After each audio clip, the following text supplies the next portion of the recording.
All right.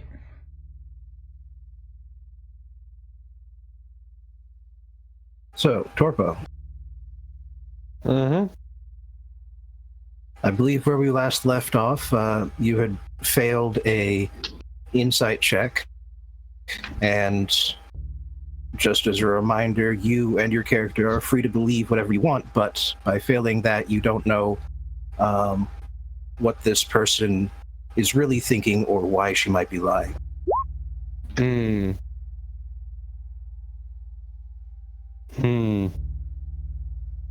And they're still sitting on the throne with their bag? Yes, she has just said that she has always known how to get out of the lady's maze, and she can tell you.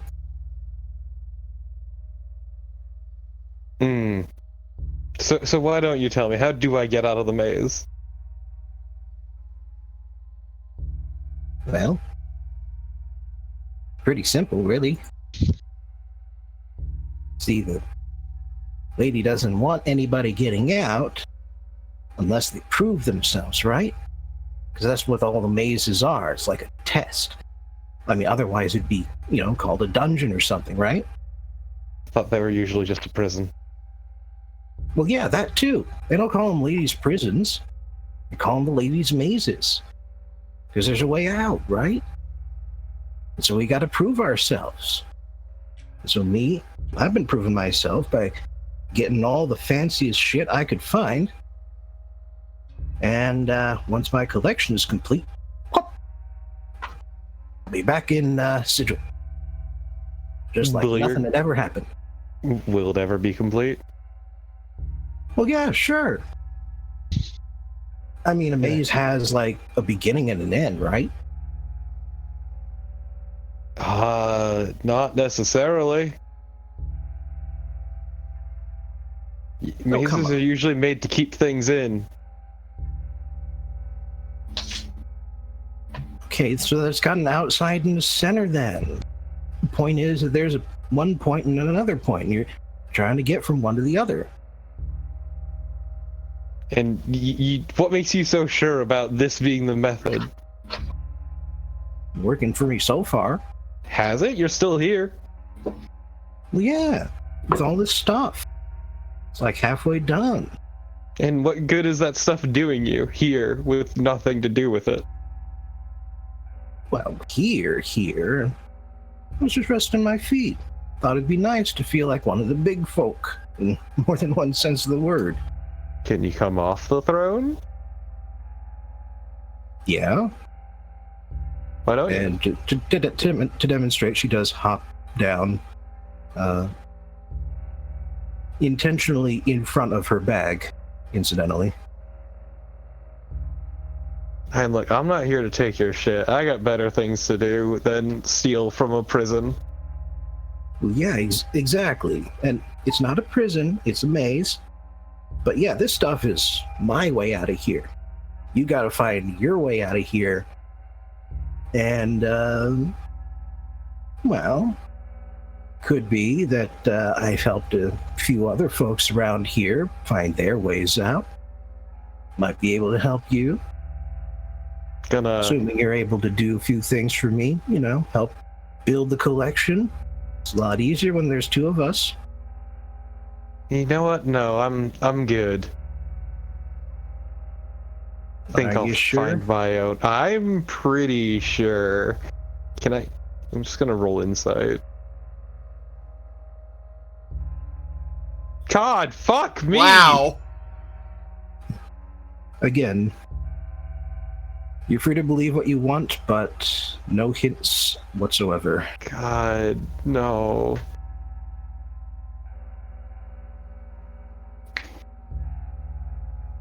So why are you so set on a bunch of garbage anyway? Figure, it's related to the reason why I'm here. You sure? Yeah. The lady doesn't strike me as big on ironic punishments. Come on. How does a lady strike you at all? With her shadow, from what I've heard. Well, exactly. When you're still breathing, means you don't know anything about her. I think I'm better off for that, actually.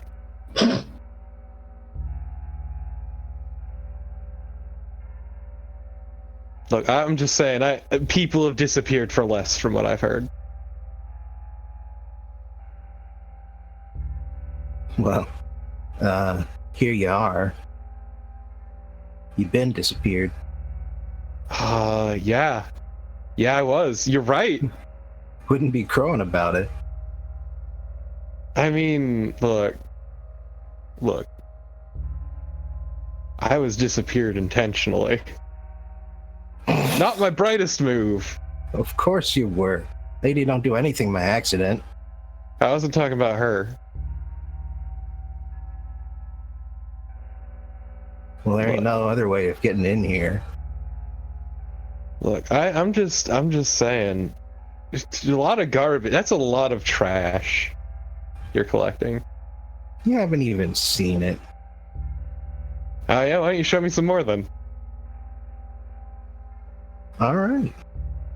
Now this here is an uncut ruby. I nabbed it from the top of one of those plinths up there. This here is a crystal ball. Now, I'm not a magically inclined sort, but I know value and importance when I see it, especially when I had to take it out of the claws of this ugly-looking dude. Wait, ugly-looking dude? Oh, yeah. You think it's just us two around here? Didn't you say you had other people helping you? Well, not everybody's up for helping. I'm shocked. I am aghast.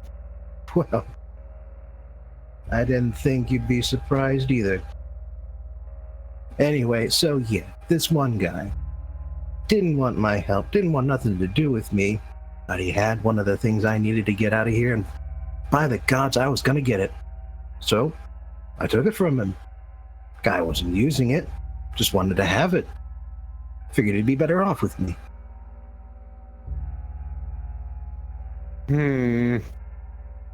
Incidentally, the ruby appears to be, to your eyes at least, a rather red chunk of stone. She showed it only briefly, so you're not sure, but it looks like it might have been painted rather than actually red naturally. Yeah, this just sounds more like a compulsion than anything. And the crystal ball is not as clear as the ones you've seen magicians, spellcasters use. So it might very well be made out of crystal, but it's not of fine enough quality to use for spells. Okay, can I roll insight again? Just gonna keep hammering out these rolls. Eventually, you'll hit a nat 20. Give it a shot. Okay, let's. Can I glean anything? Fucking rolling a raw ass d20 here.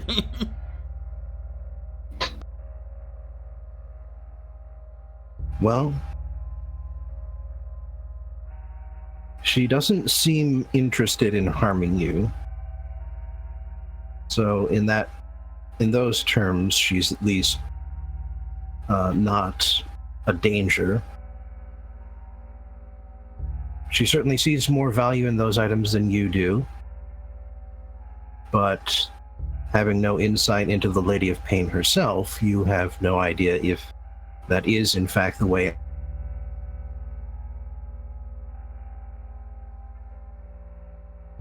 out. Each key lies within.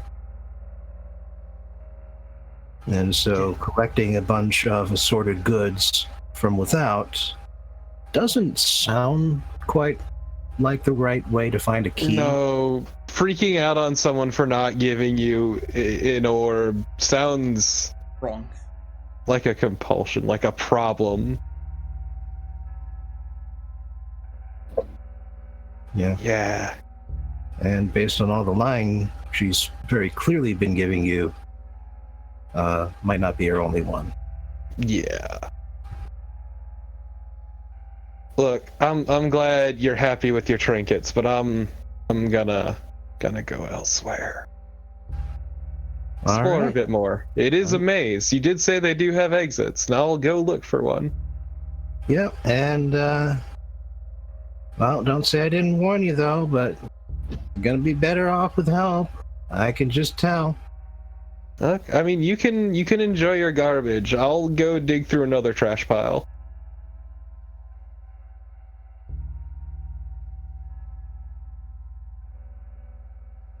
All right. So the thing is that there was really only one general path that led you into this throne room. And while there are many windows that lead outside, flying buttresses looks like you could climb across, or perhaps just up or down the building's side itself. If you want to proceed in a direction you haven't already been, you'll need to leave some other way than by the door. That's simple enough. Let's go out a window. All right. Do you have any magical gear for climbing? No, I do Spells?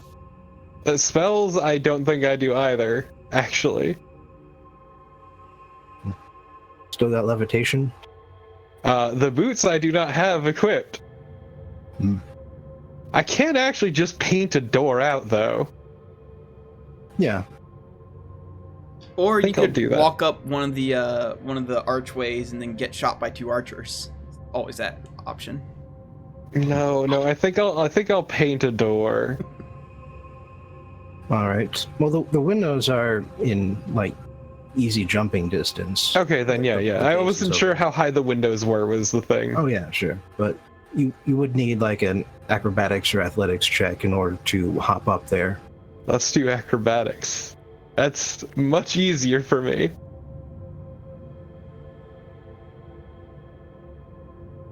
But yeah, so let's see. Crack that open. Crack this open. Touch that. Finagle this. And acrobatics. Jesus. Wow. Here's the thing. You rolled minus 12. Oh no! Because that's your curse. All of your bonuses are negatives. This is you got- truly hell. So you Reliable got talent. -8? Reliable talent converts numbers above 10 into 10. God. This is the devil. You got a -8. You just walk face first into the fucking wall. No, this is fine. At least I know Negative what I can 12. work with now. -12. Okay, either way. Jesus. Yeah, so what happens is you see the window. It's not above, like, wall jumping distance. That should be easy enough. And so you run up, you plant your first foot, it immediately slips down, and you pivot sort of towards the wall, crack your skull against the stone, and fall back onto the ground. God, this is hot fucking bullshit. I hate this maze. You have no idea how that happened. It's fucking garbage. God And at damn this it. point, Pam, the human, walks up to you, looking down at your face, still staring up at the ceiling in puzzlement, says, "I told you so. If you're gonna get out of here, you're gonna need help." No.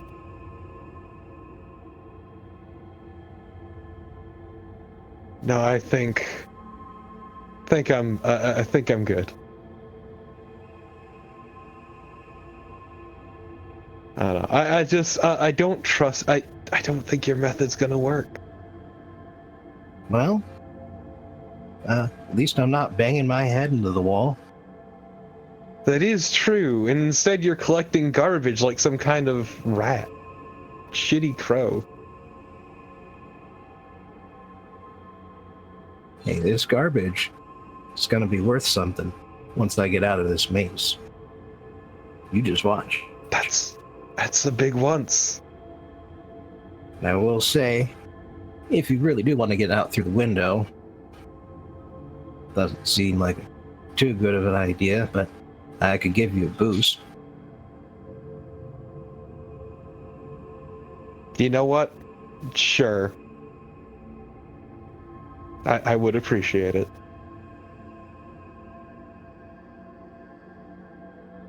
All right. So she gives you a boost. You don't need to roll.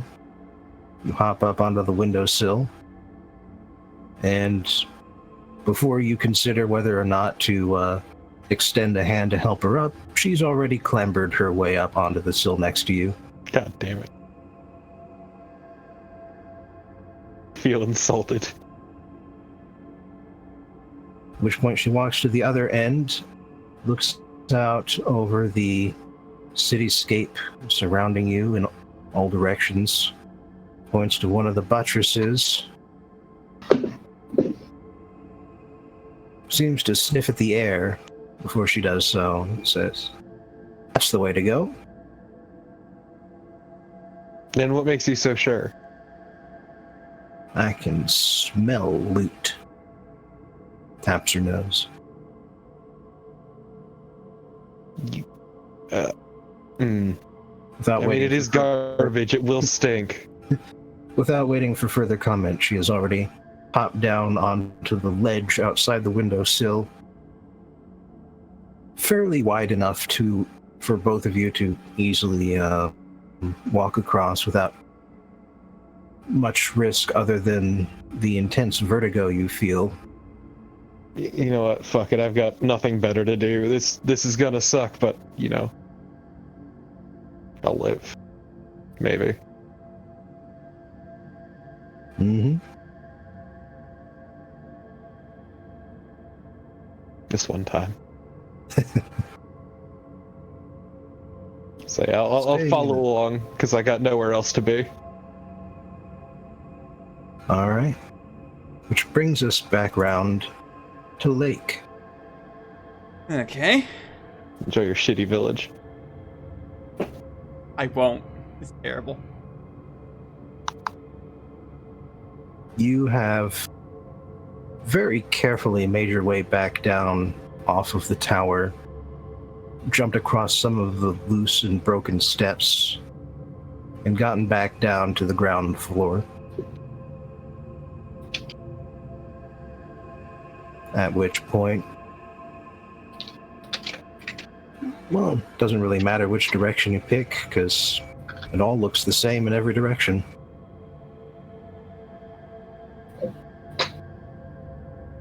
And you continue walking for some time without entirely knowing which way you've gone.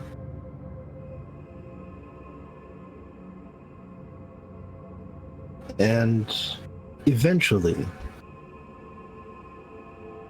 a few subtle changes have made themselves apparent.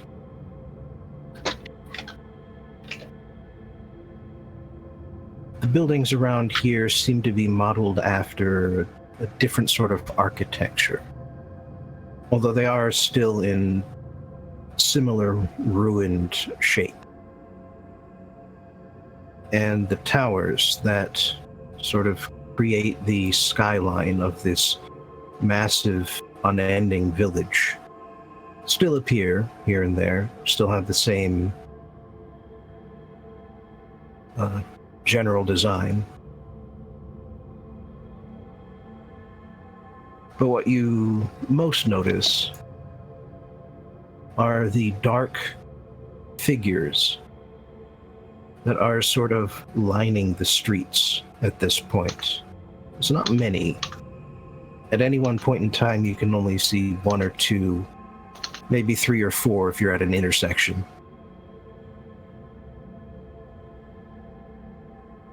And for the most part, they're just leaning against the buildings, curled up in corners, and indistinct in shape. You can make them out as outlines, as dark shadows that stick out from the buildings in unusual directions.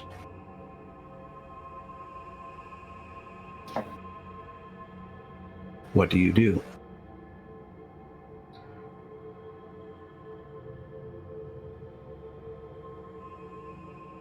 I see if any of the figures are are even acknowledging my presence at all.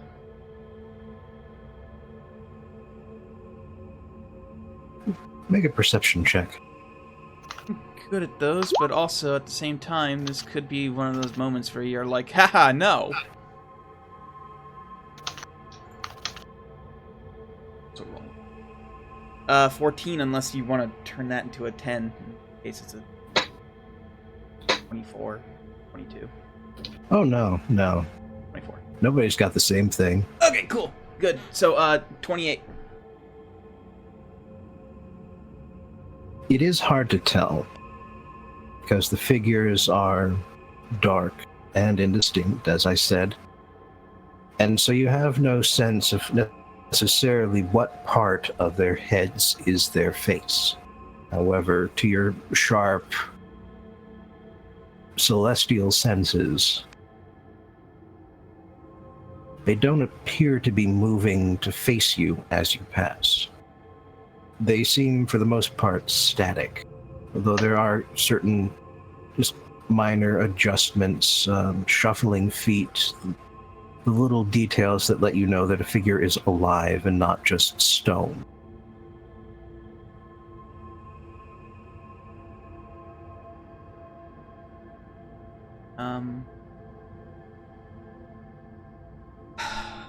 Might end up killing me because I am absolutely garbage at everything and I don't have magic with me.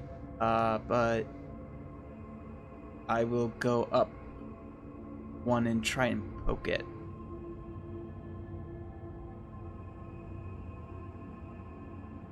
Your finger touches flesh.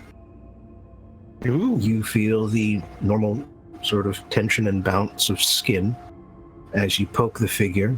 It is much more physically distinct than it is visually distinct. But while this seems to rouse the figure to just sort of start up just a bit, just lazily, and look around and stare right through you,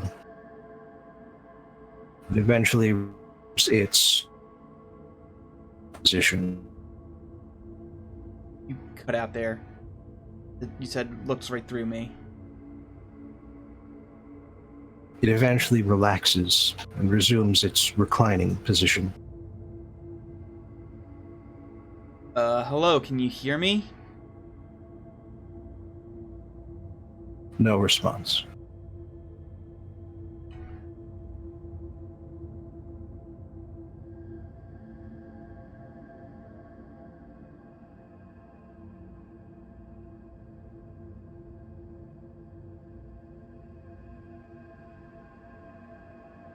Trying to think what I can do that doesn't involve any of my class feat, because I'm pretty sure like I don't have here.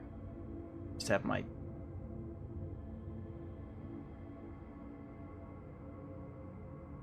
You have your staff. You have your magic items. do have my oh I do have my staff. Okay. Yeah, the staff is still physically there, and it is still enchanted.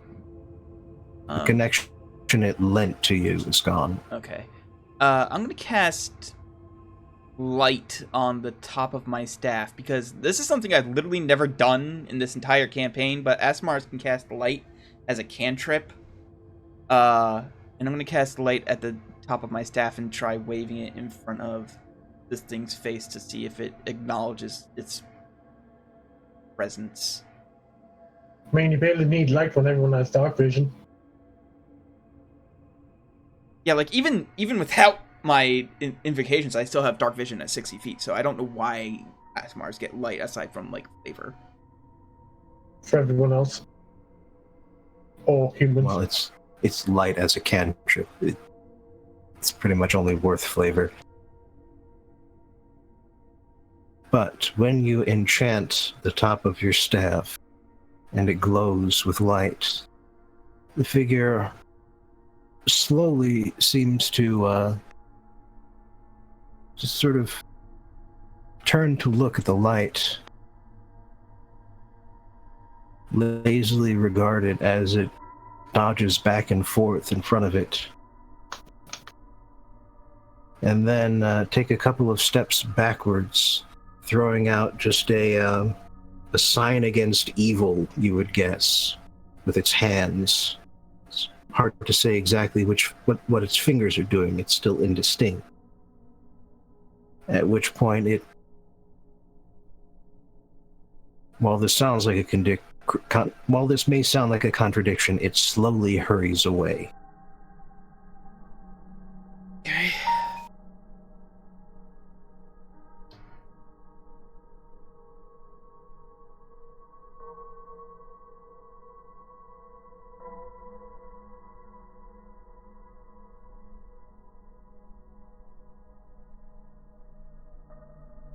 I will dispel light and try and follow it, see if it goes anywhere important.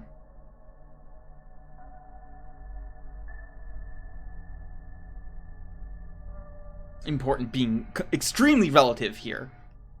Mm-hmm. Well, following it is not too hard, it's not too fast. And eventually it seems to find one of the other dark figures. And it is miming as if it is speaking to this figure, but like in slow motion, slowly waving its hands, pointing back to the spot where you caused the light to appear. The figure seems fairly disinterested, only slowly gets to their feet and follows the first figure back to that original location. Alright, I would actually like to try and beat them to the original location and try writing in the dirt, just, I'm not here to hurt you, I need help.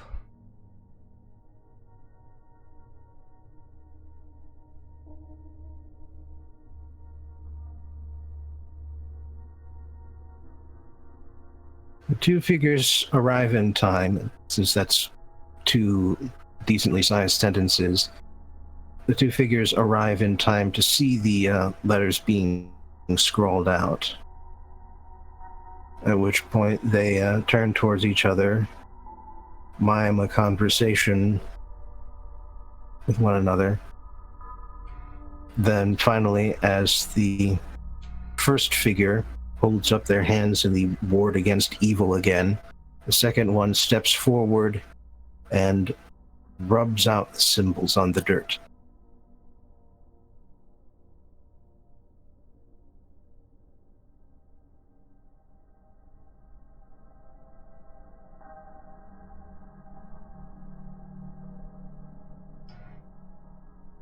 And assuming you don't do anything, they turn to head back to where the second one was leaning against one of the buildings. Trying to think of a thing that I can do.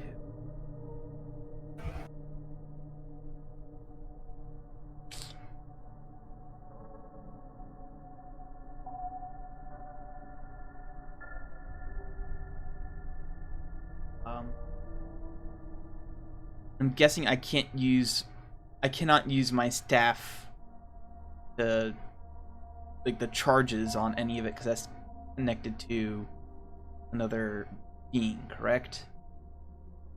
I would allow you to use the charges stocked, but you don't have any guarantee that they would restock later. Right, okay. Also, there's little to no living vegetation around here. Okay. Alright, that was gonna be my next. And the only signs of life you can see are these humanoid figures.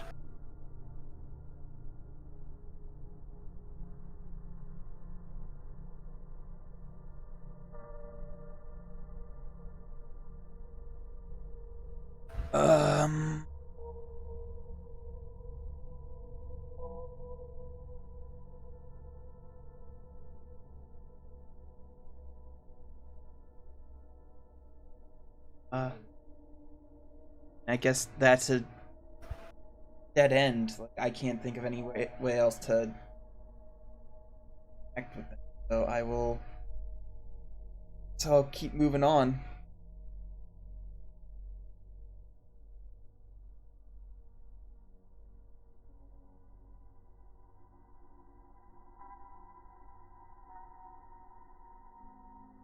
At some point, while you are still wandering through this village, the dark figures have become more densely populated. You see 3 or 4 now on any given street, and maybe 9 to 10 when you're at an intersection.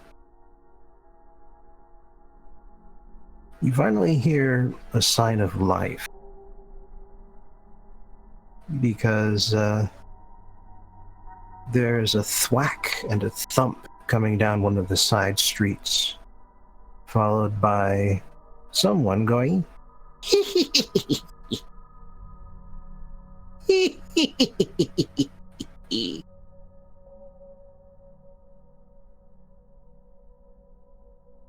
I'm going to go the other way. Which I believe is 100% the correct decision in this, when you hear something like that going on.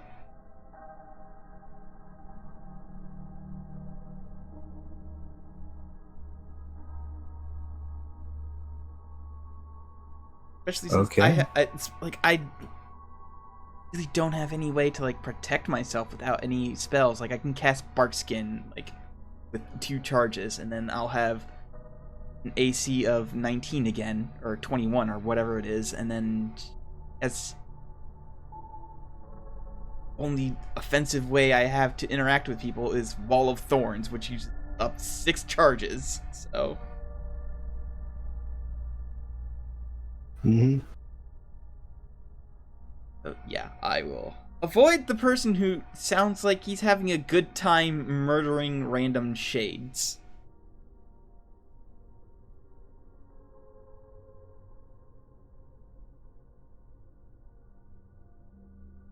So, walking for some distance, you do still hear this figure somewhere else nearby for some time afterwards. And so, at various points, you hear, "If you have a nice trip, I'll see you next fall." Did I get patches? Did I get fucking patches? You gave me patches!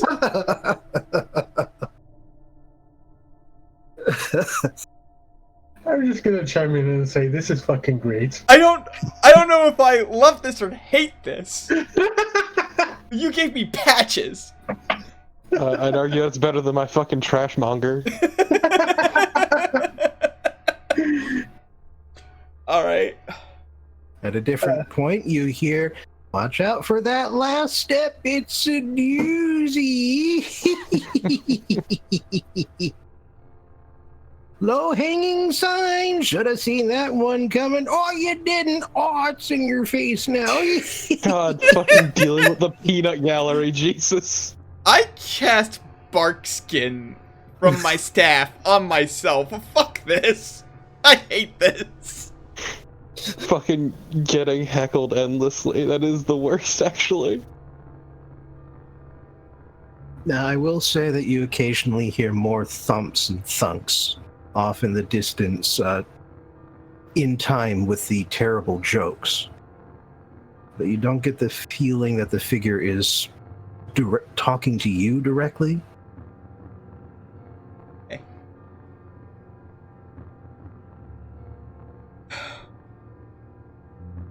Oh, that's right. This version of Barkskin only lasts an hour. Shit. Mm-hmm. Oh, none of my invocations work either, so, like, this version of Barkskin is actively worse. Okay, I need to actually look up the rules of Barkskin. But my AC currently is, I think, 16. Yeah, as if your armor was 16 plus dexterity and Oh, okay. Plus dexterity, then, yeah, I've got... assorted secondary bonuses. Dexterity is actually pretty good, so, my AC is currently 18.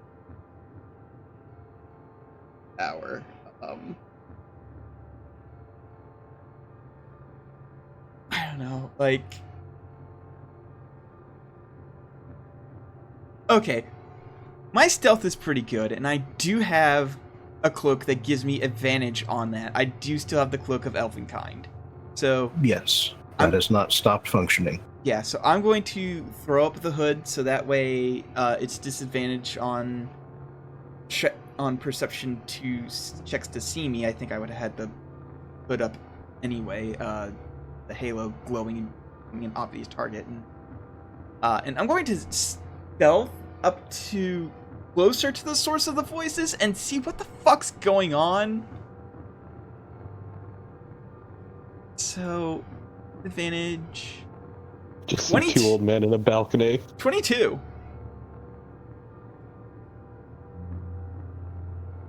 All right. What's the Joker? I run into all 3 different versions of the Joker. 3. You hear gently whispered into your ear, we live in a society. In Batman, in the Batman comics canon, there are 3 different Jokers at the same time. And that's why it's got, like, such varied plans or whatever. It's really stupid and dumb, and I hate it. Anyway. Yeah. So, you basically follow the voice, creep around the side of one building to just look at what's happening, and what you see is a little gnome.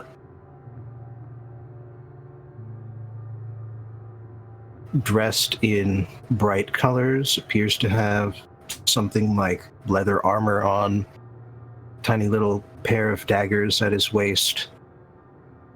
Not using them at the moment. Instead, he seems to be poking one of the shadowy figures until it just reacts to his presence, at which point he just drops to the ground onto his hands and knees of the legs. And when it tries to step forward to see what's going on, it falls over. It trips over the gnome's figure and slowly descends towards the ground. And just even as it's landing, the gnome is going, Okay, this is a lot more stupid and less intimidating than I thought it would be. I go, what are you doing?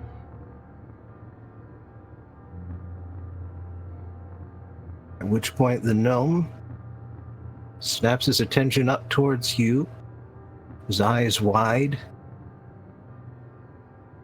and shouts, "Oh, we got a live one! Come to have fun with the shades too, huh?" No, not really. I've come because, like, there's literally nothing more interesting going over... I remember which fucking direction I came from. That is in character, by the way. Like, just starts looking around. It's like, I don't ruin it.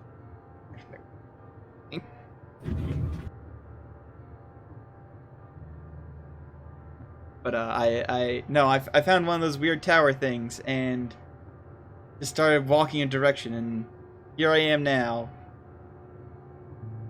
Yep. Well, kind of hard to lose yourself in this maze of alleyways. I can see that. But, well, why aren't you having any fun? I mean, these figures, these shadows, or whatever the hell they are, they're just begging for some pranks. And you're not quite sure you like the look in his eyes when he says that and smiles from ear to ear. What kind of pranks? I mean, aside from the obvious of what you're doing right now. By this point, the shade has landed.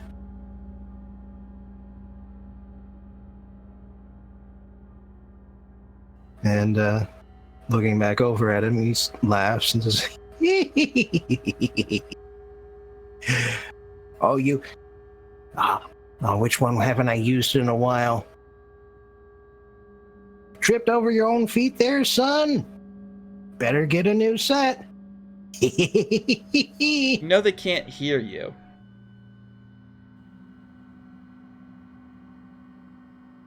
I like to think they do. And if nothing else, I can hear me. And I really crack me up. Yeah, well, that makes one of us. Oh, it's a shame. You can do pretty much anything you want to these shades. All they do is just react, and they got this, they got the silliest of expressions. You can't see their faces, but the way their arms just flail around when they think that a demon is causing trouble in their streets. I've even tripped an entire angry mob that thought that I was causing the end of the world or something. I hit so many people hurt in the same street, and all I had to do with that one was just lift up a nice big long plank, just hold that at neck height, and they all toppled over like dominoes.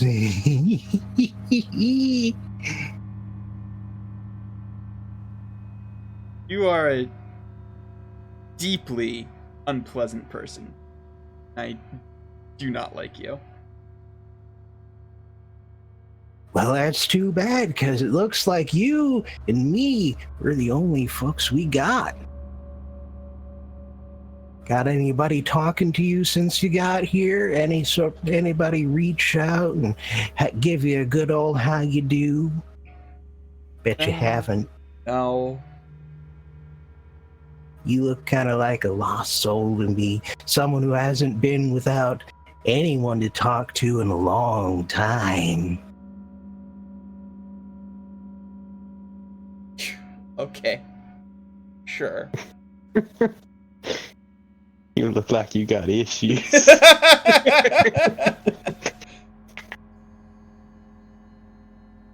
And that is something, actually. There's something to what he says. You've always had someone. Your mother, the other orphans, the ones who liked you anyway, your angelic ancestor, then the mother tree, then your friends when the mother tree cut you loose for a brief minute there, then the mother tree again.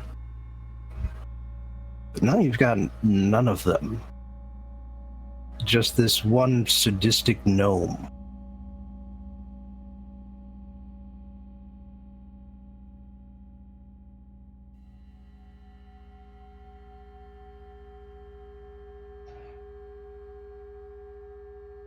I try to remember what the thing said about key to it is within yourself.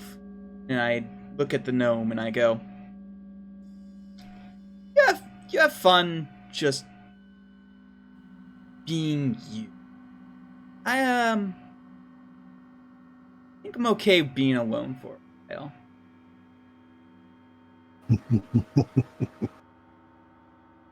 Well, good luck with that. But if you ever do need some company, I'll be here. Just follow the giggling. At which point he rather exaggeratedly puts his hands up in that sort of sneaking position and makes big old toe-to-toe footsteps.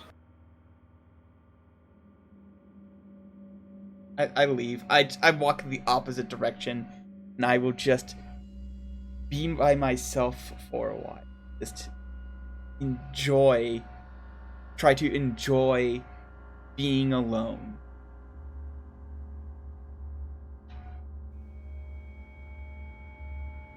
Well, it is something that you haven't had much practice with. Like growing up, there quite literally was another person in your head who, while not always able to talk to you, was always able to comment when you went to sleep.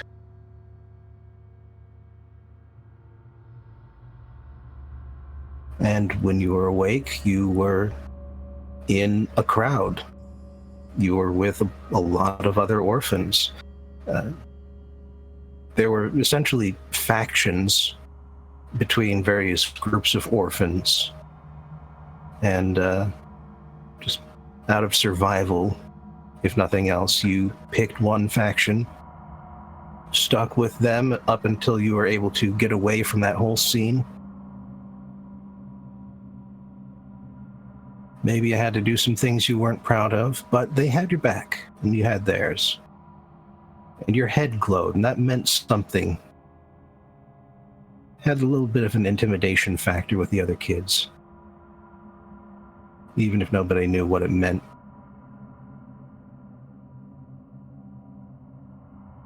And after that, you had the mother tree. The mother tree was always with you, and again, always saw what you were up to.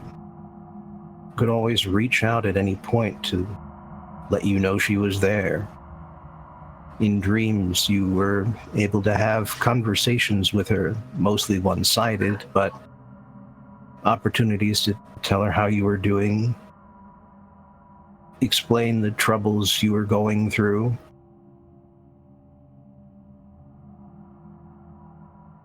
Just have a shoulder to cry on, or a hand to pat your back, whatever was needed. And even when she left, even when she was worried about her influence over you, the other adventurers still had your back. Whatever relationship you consider you have with them, they were with you. They stuck with you, even though you were tragically underpowered for a bit there. You knew you could rely on them the way you relied on the orphan gang. They're not here either. Neither is the mother tree, neither is your ancestor. And the dark figures that you can see don't acknowledge you, don't understand that you exist.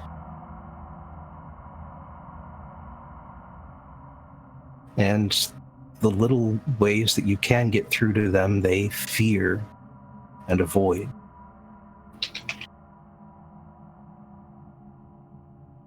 So yeah.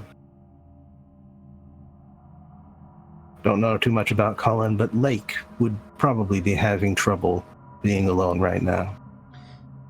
Yeah, probably a little bit, but they honestly that being alone is probably part of the solution to the puzzle, no matter how hard it is to internalize it, try and work through.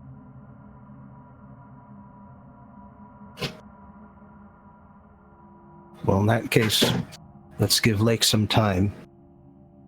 Let's see what Aurelia's up to. Hello. Hello. So, you have been essentially shanghaied by Vang Brintel.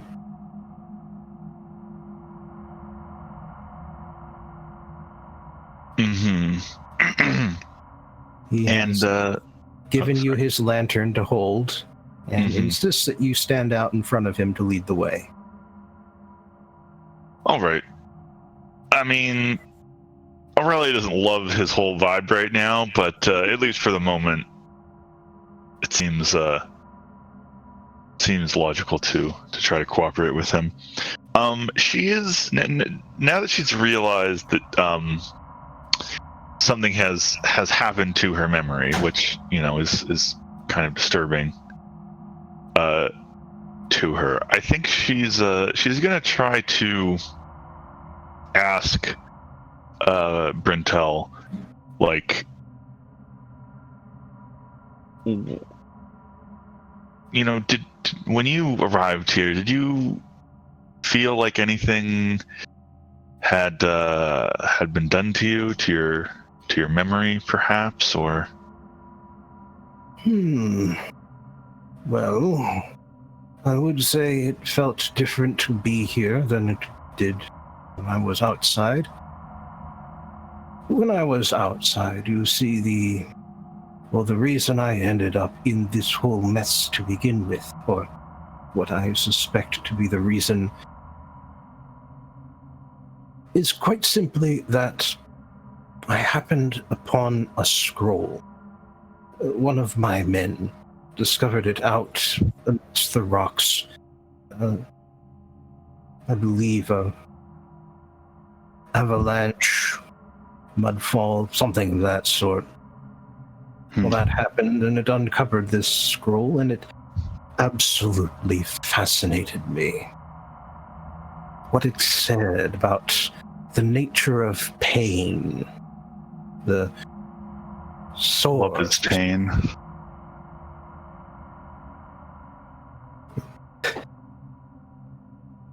You kind of did. Oh, true. Fair enough. Just a Collins. Yes, of course. According to that scroll, pain created love. It is the love you desire. No, of course. The pain you desire. That's how it was described. Yes, my companions and I actually looked for you. We saw the result of what happened. Really? Finding the scroll. We pieced together the events as well as we could. Well, I'm glad the Vang dynasty did something about my disappearance. Good to know the family name means something. Oh, okay, yeah. I mean, Aurelia has been thinking about how much to tell this guy, because I don't know. He seems like the guy who might, well, one, not believe her, but also have a very negative reaction to the messenger, as it were. But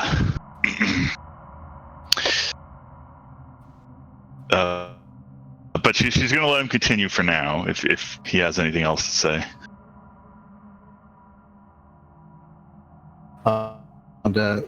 And interruptions continue. And, well, to say I was obsessed, well, I suppose that would be a bit of an understatement. Towards the end there, I must admit that scroll and the concept of the essence of pain was rather the most important thing in my life for a bit there.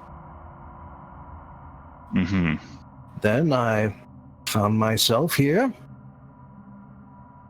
at which point, well, I suppose to some extent you could say that,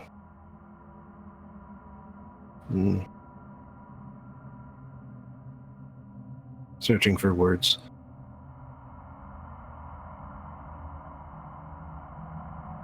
Theory was converted into practice. It has not been easy making my way through here.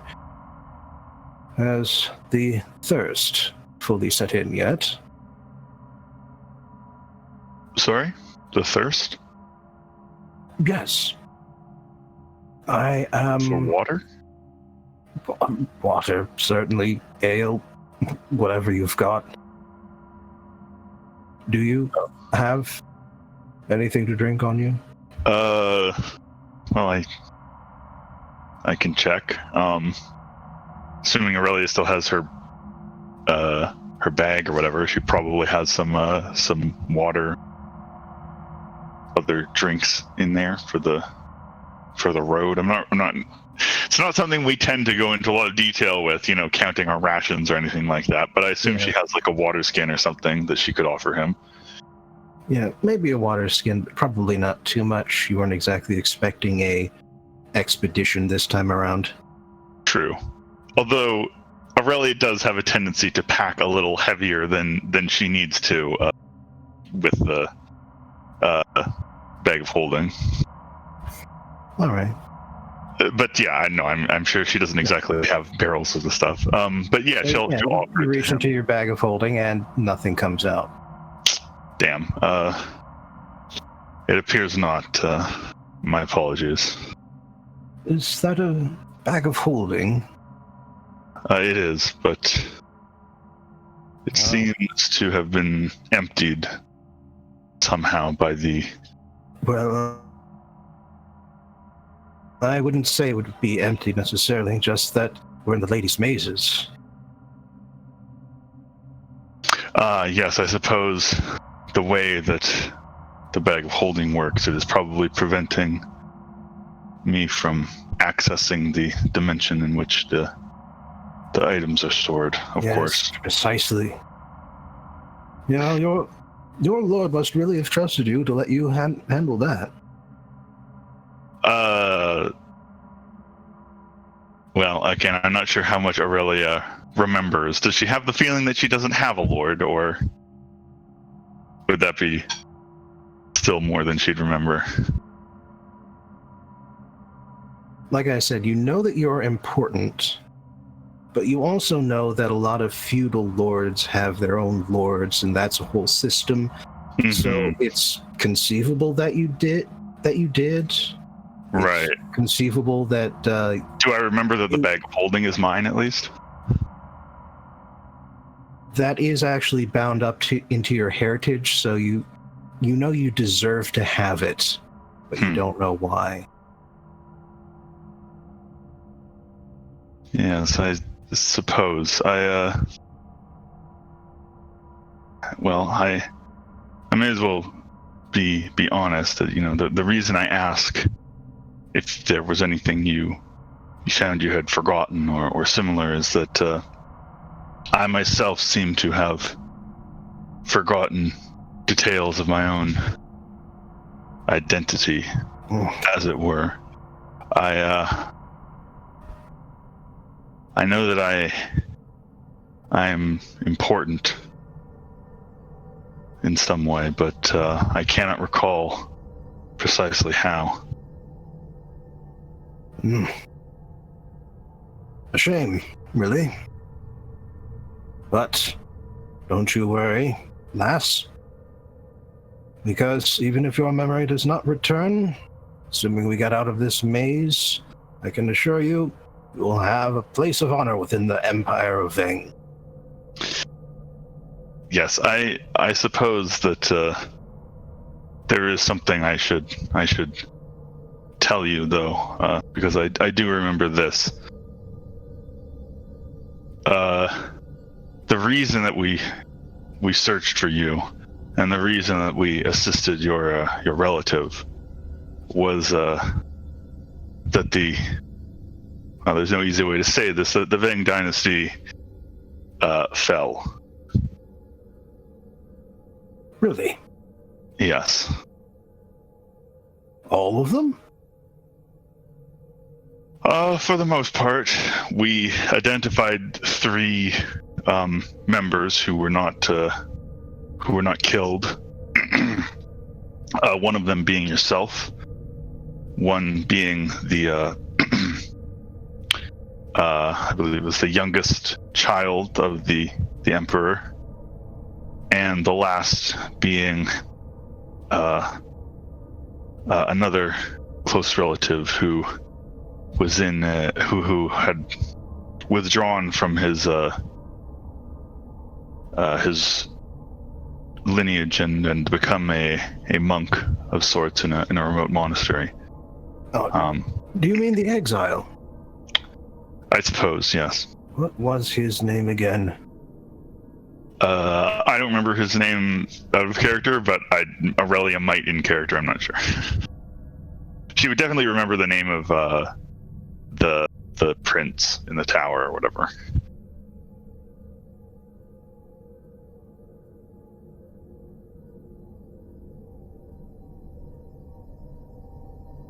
I remember now. Poland.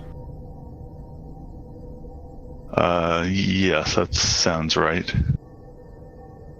Yes, and the youngest child, you said. So, I suppose the safeguard worked at least, but why isn't he on the throne anymore? Well, it's a bit of a long story, but in essence, we consulted with the gold dragons. Say no more. Say no more. They make decisions as they will. Yes, but I can assure you the young prince is being cared for. Good. Excellent. Well, I'm sure that even with the Gold Dragon's pronouncement, my name will still carry some weight. Perhaps our ultimate disposition won't be quite as prestigious as I might have hoped. Rest assured, I will do the best by you as I am able to. And hang on while I mute for a second.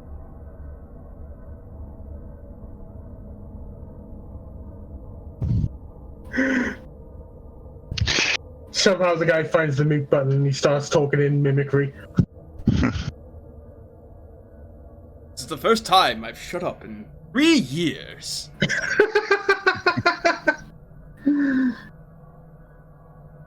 I can just imagine that image in my head. Just, hang on, find the mute button, press his throat, starts miming.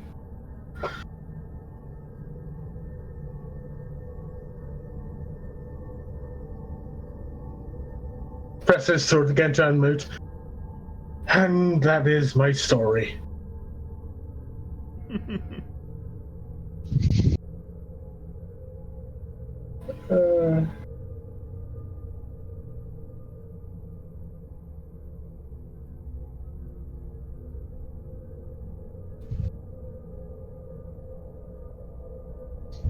All right, I'm back. Had to talk with a roommate. Sure. The guy found the unmute button now. What? I made a joke while you were away, don't worry about it. Okay. Shut up now. But, well, to get back to previous topic, the thirst is, well, nothing terribly supernatural, simply that there hasn't been a decent drop of fluid in these condemned ruins since I got here. And I'm not sure when that was. Only that I have been quite thirsty since a few hours after I got here. And, well, that's about the state of things. Also hungry. Similar reasons. That, well, that certainly sounds unpleasant. Indeed. But hopefully I will be able to assist both of us with escaping this place. Yes, indeed. So You're not the first person I've met in the mazes, but you are the most pleasant. What who are the others? Some seem to go crazy from spending too much time in the maze, too much time irritated by injuries, by hunger and thirst, by the sheer meanness of the surroundings.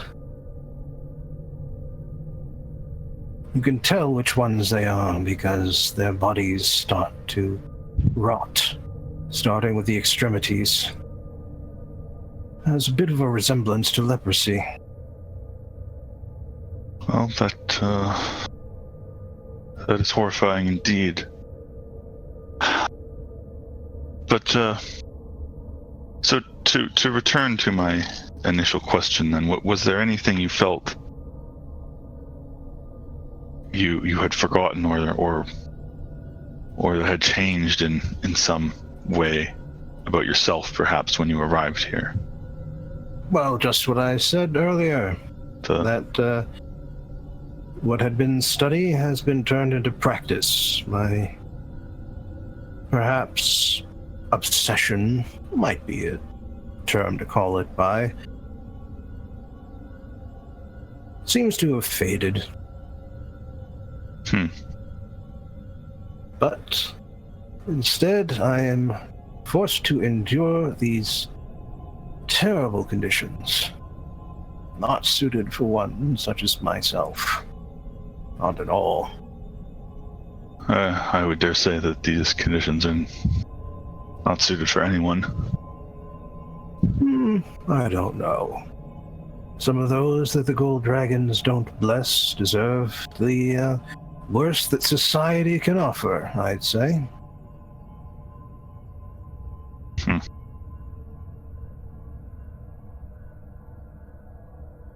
This guy feels very lawful neutral to me.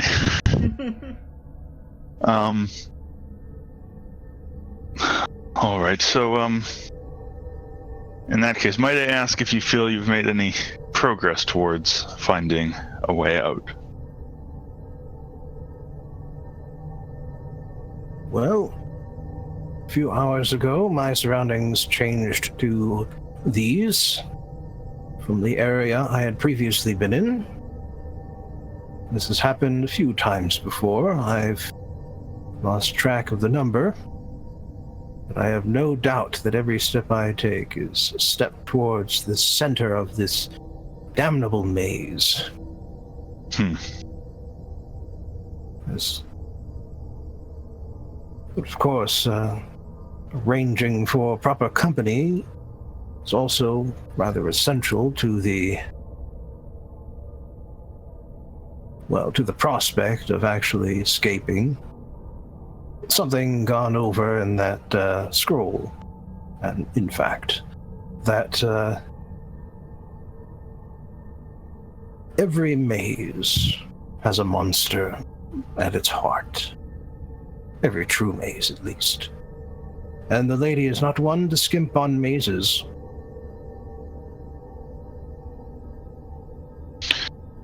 Well. And if you are silent every once in a while, and he holds up his hand, just for you to wait for a second, and sure enough, you hear something off in the distance. A cry, a scream, a roar.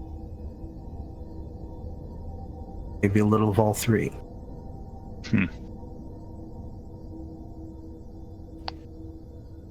It's always out there, you know. Searching for those who are unable to find the exits in time. But here's my thought. Perhaps it's the exit.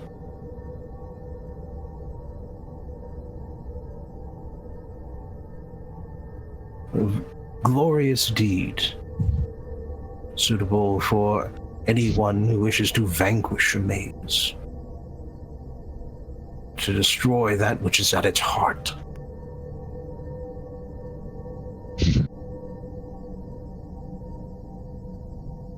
Before I was sent here, I was given a hint, so to speak, that, oh god, now I'm forgetting the exact wording, that the key, well, my companions and I, all of us were banished. I assume to separate mazes or separate parts of the same maze. I'm not sure. But in any case, they were not here when I arrived. But we were all told that the key was within each of us. And the lock was at the center.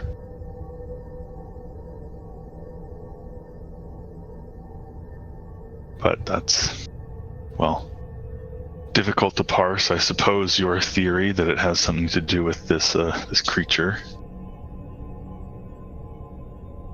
is worth investigating. See? I knew it. The Vang blood in me always ensures that we have best ruling instincts.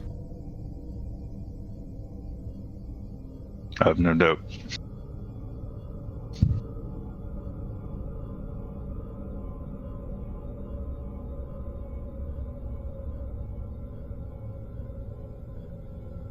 As you continue on, occasionally in silence, occasionally listening to Vang's stories about his great accomplishments of sitting in a fort and occasionally raiding the nomads to the west.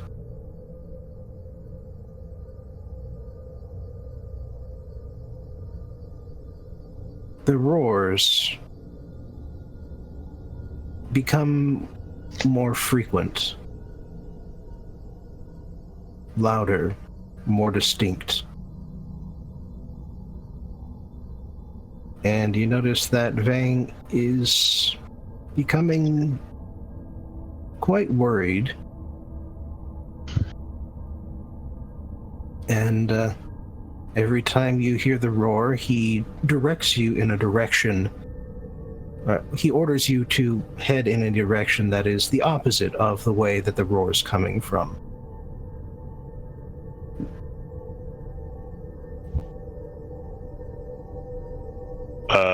Okay, well, I feel like Aurelia will comment on that, because aren't we trying to get closer to it? Well, only a fool goes to battle unprepared. And you said we need to find a key first. Yes? No point in finding a lock without a key, naturally. Well, no, but the key is supposed to be within ourselves. Perhaps it's as simple as, the ability to defeat this beast, which we would surely already carry with us. I assure you, I'm quite formidable in combat. You've no need to worry on that account. Yes. Well, all right. In that case, how about you show me what you've got? I will wait here for the beast to come, and you shall fight it, and we shall see. All right. But how do we know that it will come this way? You've been hearing it, right? Yes. Then why did you ask me that question? Oh. And yeah, for the record, like I said, the sounds have been getting more distinct. Okay. I thought it was because we were walking towards it and then turning away at the last minute or whatever. No. All right. Like I said, every time you hear the sound of its cry, Vang has directed you away from it, and then you hear it again from a direction in front of you, not necessarily directly in front of you, at which point Vang directs you away once again. All right, well, very well. I have every confidence that we shall make short work of it then. So, Aurelia will wait.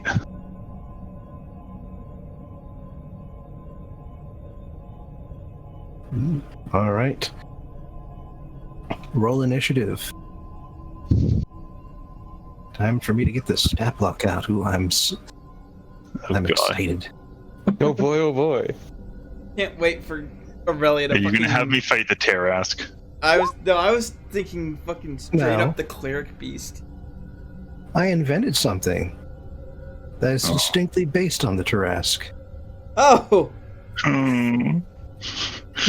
Okay. But that be Terrask? Tarrasque light.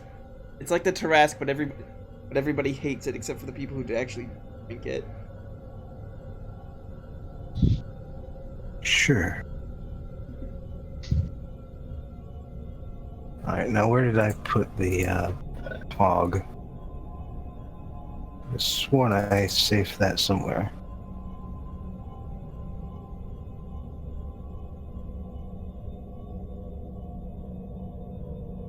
Oh, T for the monster. Of course. The monster, very nice. I hate how fucking Windows does not recognize the as a garbage. Not count it towards titles.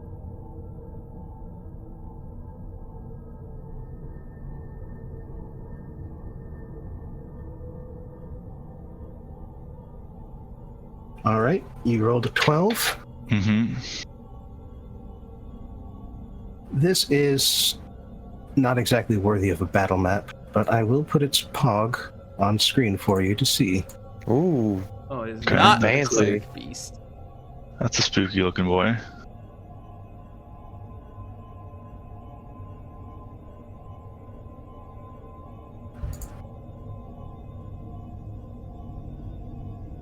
It has overtones of a minotaur, but also features that are far distinct from the minotaurs you remember seeing back in the Elven lands. Mm-hmm. The horns, while somewhat cattle-based, stretch out and far too wide. The face is humanoid in the worst ways possible. And perhaps most importantly, the figure towers above you, far taller than any minotaur you've ever met. And Alright, it this rolls- might be a bit of a challenge. and it rolls initiative with a +2. Alright, you go first. You've successfully set up a sort of trap scenario. Waited for it to come around a corner. Once it finally did, and once you finally got over that immediate moment of shock from looking at its horrific appearance, you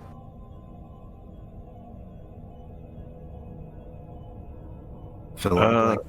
Yeah, no, I'm thinking, how do I want to start this off?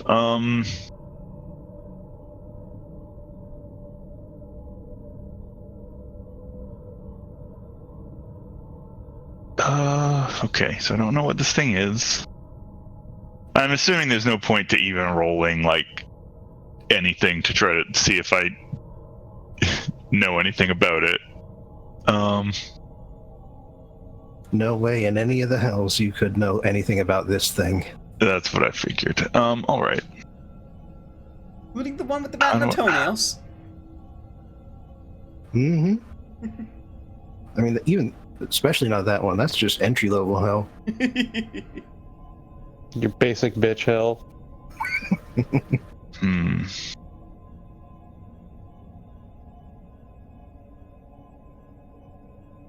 That's where you go if you're not cool enough or you're not rich enough.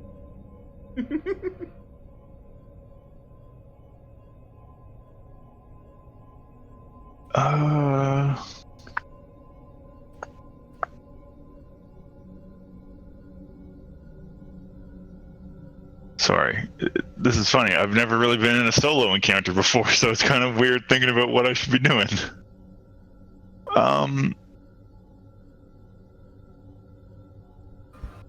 Well, you know what?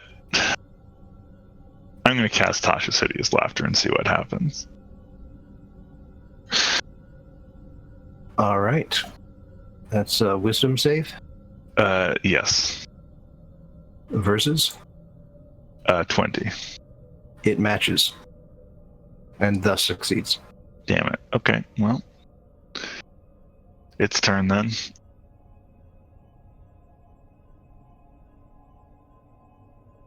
Is Vang, like, Vang is just standing back and not helping at all, right? He didn't offer to help. Doesn't look like he's going to. All right.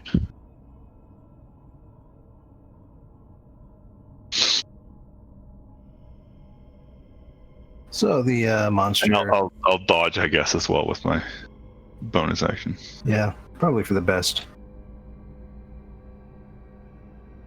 So the monster swings at you. Okay.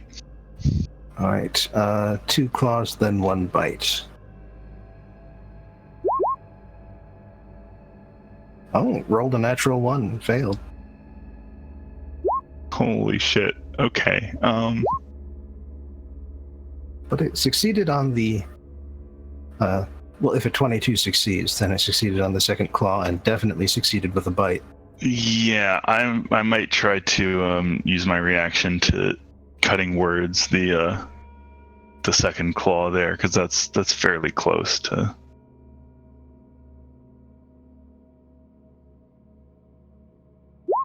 God damn it! All right.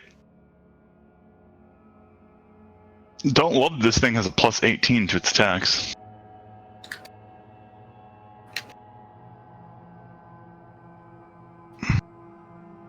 All right, let's see here. First the claw damage, then the bite damage.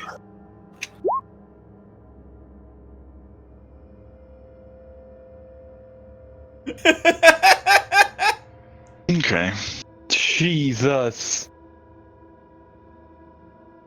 Give him the claw.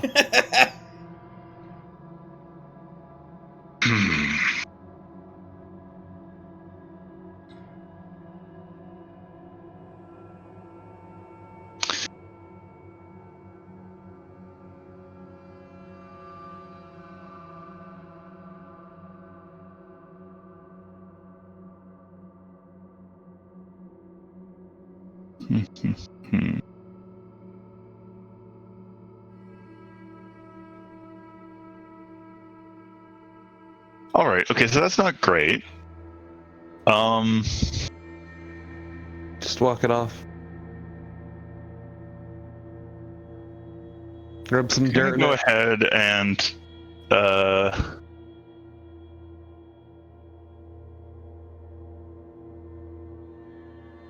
Don't forget all of the magic equipment you have at your disposal as well. I know. As your, I do have a lot of stuff. It's just let's see.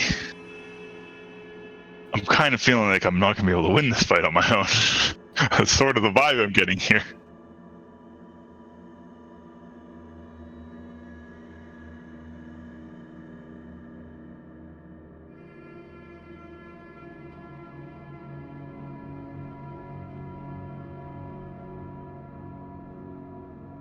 So I guess it's obviously right up in my face right now.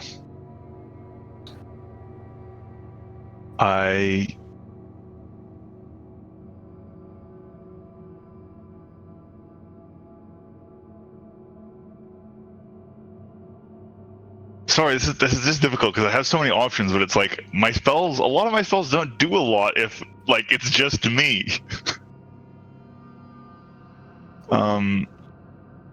Well, maybe harm isn't your first priority at this point. Yeah, no, I could also just be trying to get away.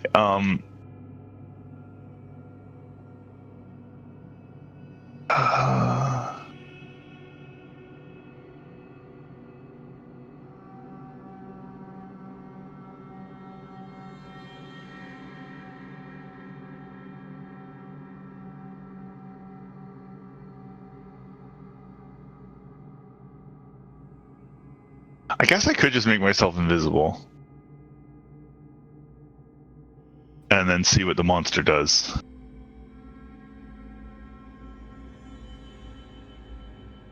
Yeah, you know what? I'm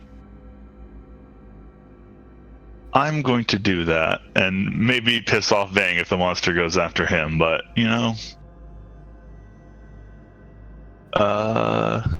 Yeah, okay. I'm gonna make myself invisible, and then, try to back off from the monster and see what it does. The monster gets a opportunity attack against you. It does not have disadvantage.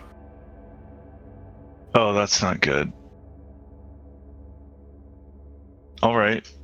So does that imply that it can see me even though I'm invisible? Yes. Okay. Only rolled a 20, though. Okay, well, I guess I can... Got your reaction back because your turn started.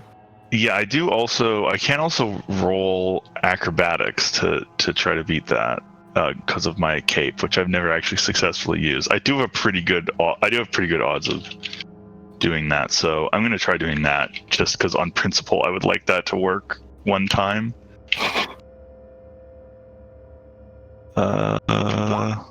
Haha! Right. Backflip away from it. And run towards Veng and say, oh, right, I don't think I can defeat this thing by myself.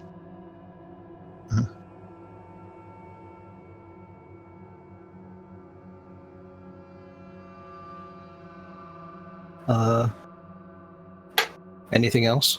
I guess I will dodge again as a bonus action because I don't have anything better to do. All right. The monster spends one of its legendary actions Oh, God.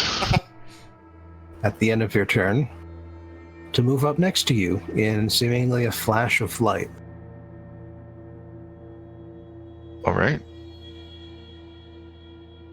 At which point it attacks again. With disadvantage.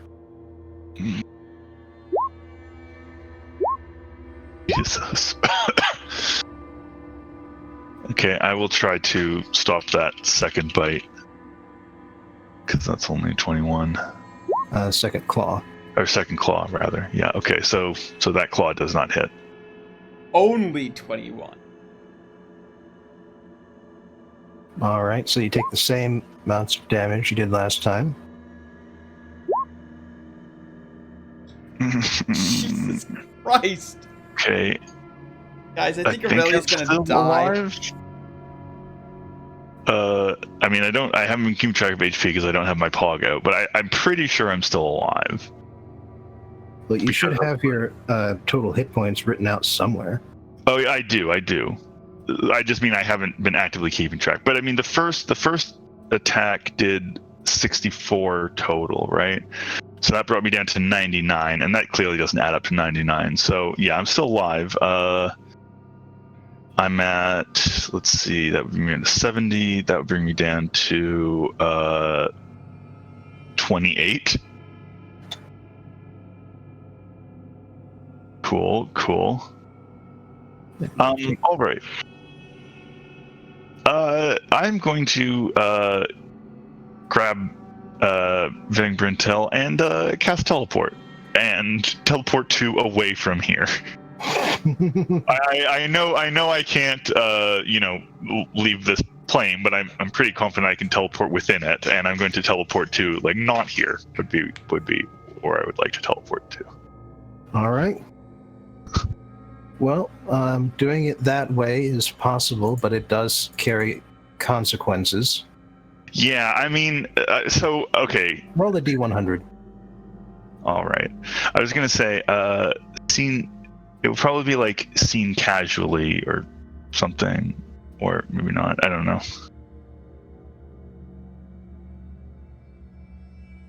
Low number? That is a low number, so I think I'm okay. Low numbers are bad. Oh, yeah, that is true. I read that the wrong way around. Low numbers are bad. Okay, so that's probably a mishap. Oh, yeah.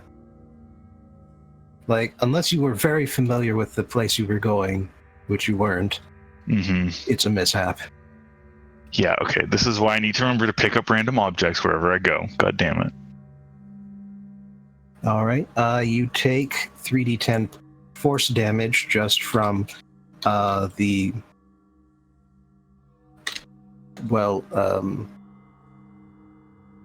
spawn fragging. Oh gosh. Okay, I'm still alive. And yet that is still lower than any of that monster's attacks. I think you did the correct choice. Yeah, okay. So I have 8 HP.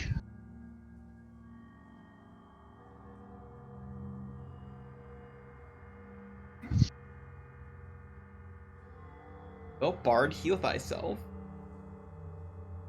Yeah, okay. I do have one healing spell that I can use once because it's from my loot or whatever.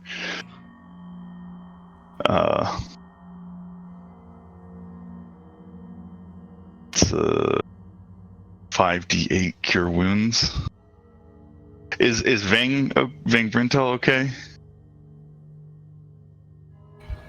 Well, he does have a few class levels, so that wasn't enough just to kill him outright. Okay. But he is very unhappy with what has just happened. All right. Well, look. Said we need to be prepared, and now we have a better idea of what we're up against. So, yes, something that is too strong for me to defeat by myself. Clearly. No, honestly. If you were to ask me about your service just then, I will admit that in the end you're able to prevent my destruction at the hands of that monster. In the process, you appear to have done considerable damage to my leg, which now really hurts. All right, well... At which point he just sort of falls down onto the ground. All right, well, perhaps we can try to find somewhere safe to rest for a while. That would be ideal. What are your powers? Do you have anything that can heal? A little, yes. Well, then use it. Here. Points to his leg. Well... Come on now. Aurelia heals herself because she is much more injured than he is. Sorry. I will heal you after I rest again. All right. Well, roll the dice first of all. Yes.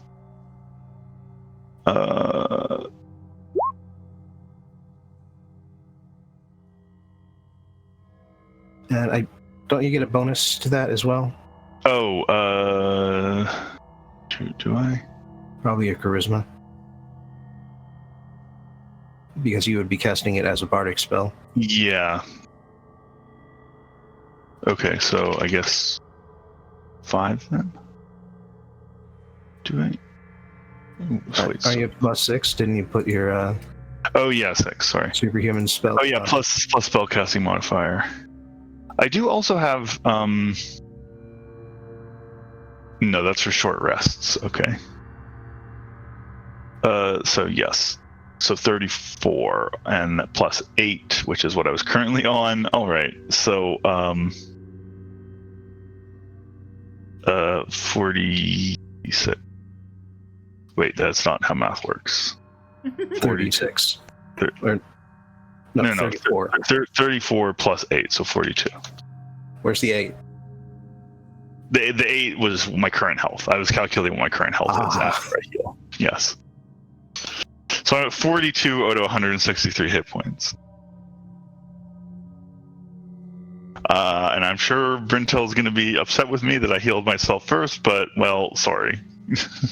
Really now, it is the role of the servant to take harm for the sake of their master. I am not your servant. All right, we are assisting each other in escaping from here. Well then, what right do you have to call yourself a colleague? I come from a long line of royal blood. even if the gold dragons have decided that our line should no longer be the rulers, the prestige of my name still exists.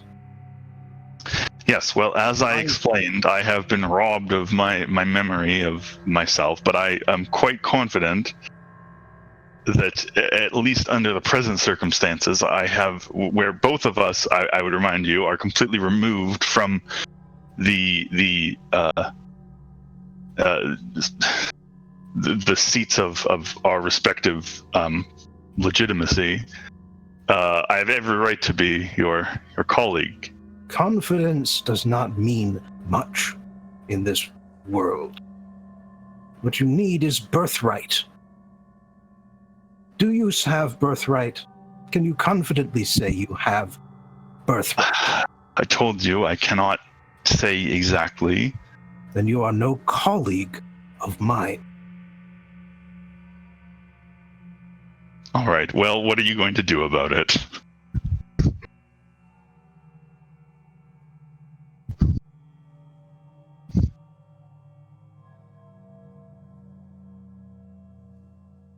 For now, I'm going to pretend that we didn't have this conversation. We will continue as we were. That seemed to be working quite well until you decided that you would be the master of these mazes on your first day.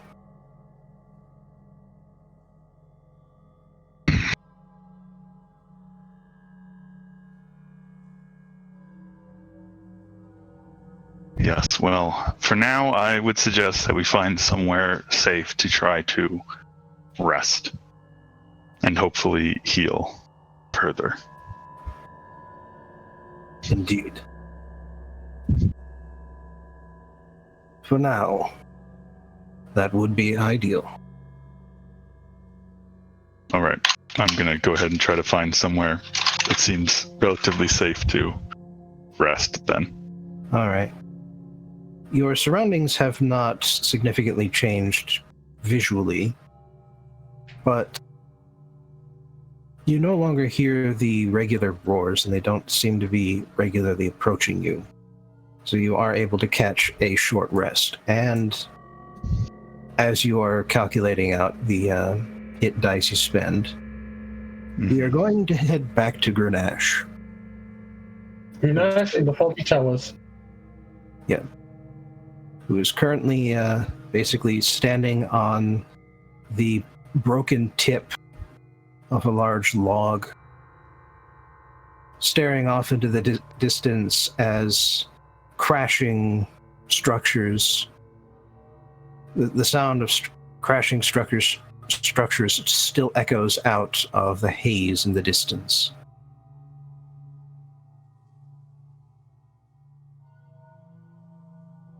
That's a very distant afterthought. He kind of goes, I hope there was no innocence in all that, but I suppose if there were any innocence, they'd have built something a bit more stable than this. Anyway, onwards. He starts looking for another waypoint to make his way to. All right. While destruction has sort of expanded outwards in a cone in one direction, that still leaves plenty of other areas you have yet through. Mm-hmm. And as you continue to climb up, you eventually reach the top of the rocky walls, or perhaps pillars. Hard to say exactly. But they do come to an end. And as you look up, you find yourself having climbed up an immense distance. A city full of pointed architecture rises still further up, out into a peak, or what may be a peak. Might just be that if you climb to the top, you'll find another mountain to climb afterwards. Gruunash actually checks back along the way that he saw everything collapsing. Has anything collapsed above ground here, or is it all stable? The echoes of your action have not reached up into the heights of this city. And for that matter, the hour or two you spent climbing afterwards, in that time the echoes finally ceased. Well, this place seems to have a strong foundation, at least. It's where I came from.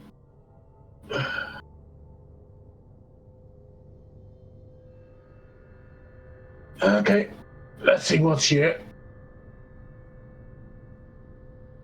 Curiously, this city seems to be really more city, really more building than road. There are the occasional causeways, ramps, staircases, all of which lead you up in a fairly restricted manner.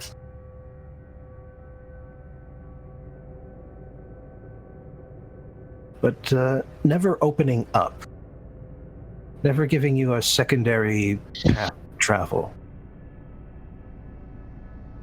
And as you climb,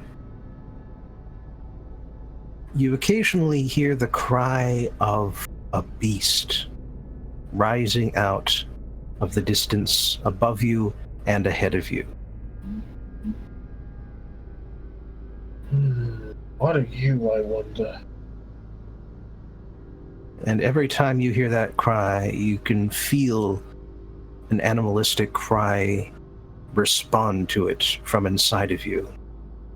Some sort of excitement.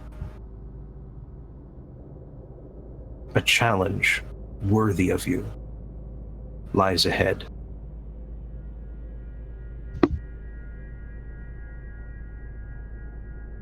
Given he has no other landmark to go for, he makes his approach.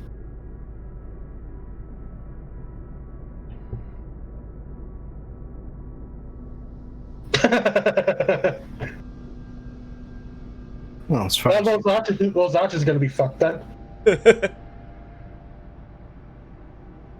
Yeah, you can't catch arrows in Dark Souls like you can in this game. Exactly.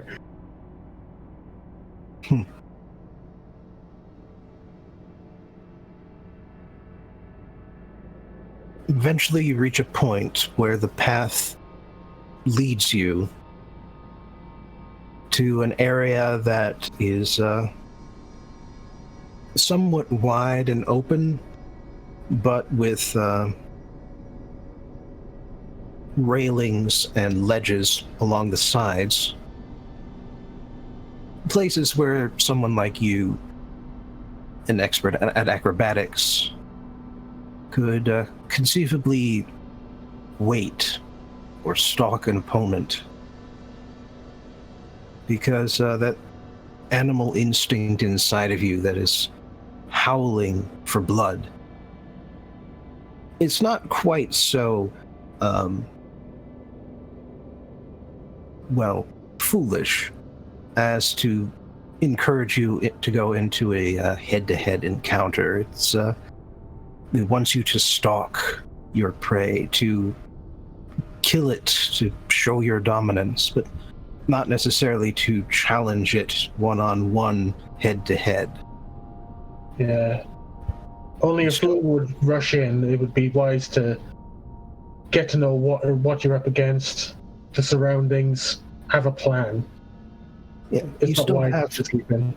You still have your cunning, even as your emotions are overriding your decisions.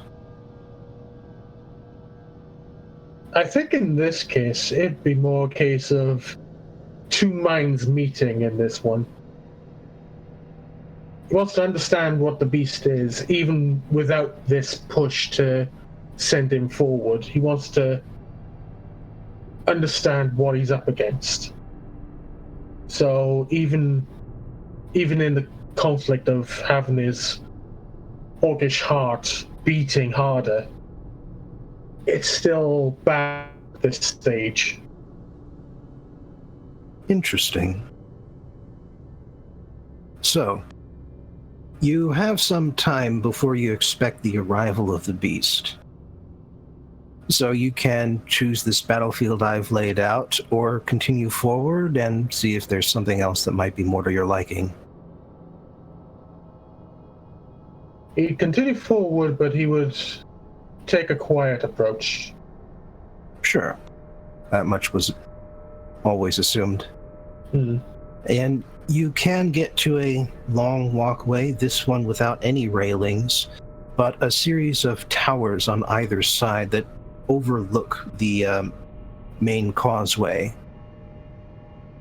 You could conceivably lie flat on one of those, and assuming this beast doesn't have a good sense of smell, be fairly protected against discovery there. That seems like a good plan. That he takes to one of the towers as a lookout point. All right. Now, climbing up the tower would require an athletics check, unless you've got something that would negate the need.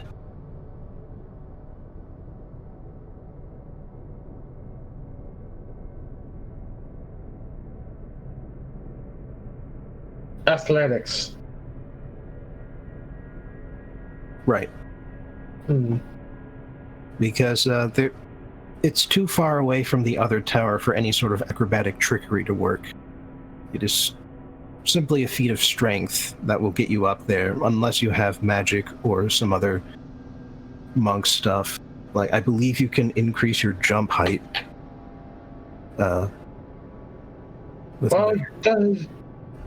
Assuming he still has all his items, there is a silk rope of climbing that he has to hand. Well, there you go. Yeah, that hasn't. None of your items are gone for any of you. Then that is what he would use. All right. So how does that work? Silk rope of climbing. I believe it's one of the uncommon magic items. Oh, that's right. You basically just say the word, the rope rises up in front of you. You can climb up it as if it were secured at the top. So Sounds yeah, about right. you can climb up the rope as if it is secured at the top. So yeah, that's fairly simple. The towers aren't that tall, so you set up the rope of climbing. Just go hand over hand, bracing against the side of the tower, get up to the top, bring your climbing rope back to you, put it away, lie down and wait. But you will need to make a stealth check at this point. Alrighty. Time to become one with the universe. No, Dark Souls, not fucking Eternal Darkness. A little below average, but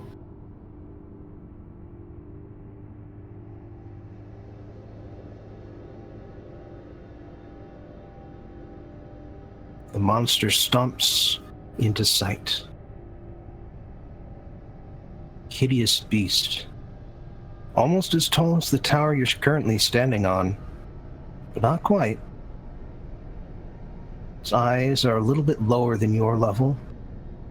Its horns rise outwards, almost touching each of the two towers on either side of the causeway, but again, not quite.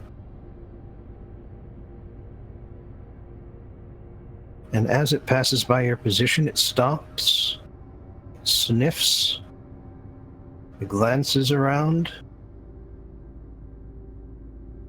and it continues forward. and I have no idea what this thing is. No, but you know it's worthy.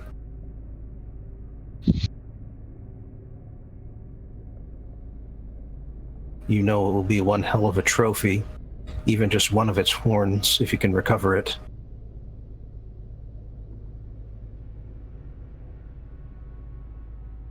And you know that you're fast. You know that the vertical design of this area is not a big hindrance to you of all people. Maybe you won't be able to kill it all at once, but you could certainly hurt it, make it remember you, then skip away. Safe from reprisal.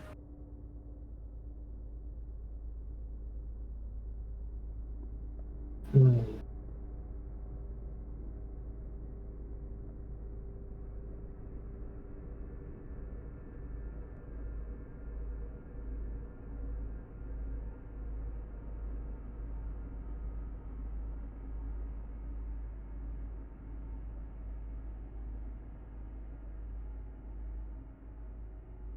I am without temper, but I am not without my fist. Temper would just get in the way. You would get to feel the life you take out of this thing by hammering it with your bare fists.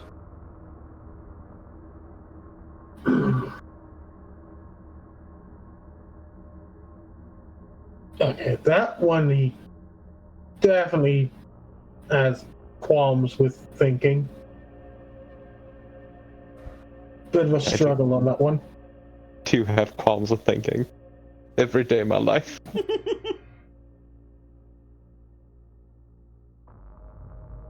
Nonetheless, it's still underneath him, right? It is currently passing by. But at your rate of speed, it is...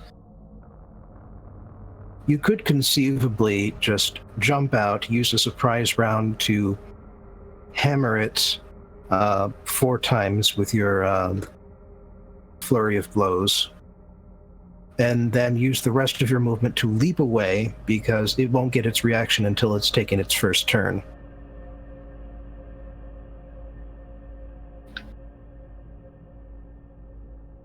Then you might have to fall a significant distance, but you're a monk. Who cares?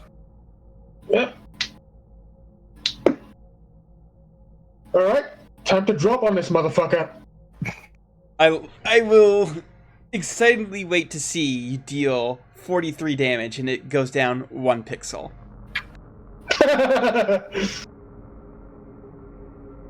Well, let's find out. Let's not roll initiative, because if you intend to follow through with not staying within melee range, it shouldn't matter. But we could roll initiative if you want to risk it and get in a second round of combat before jumping away.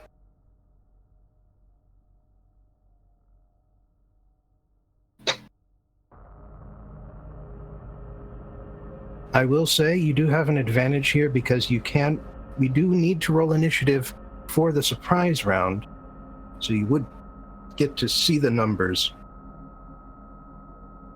before you have to make that decision.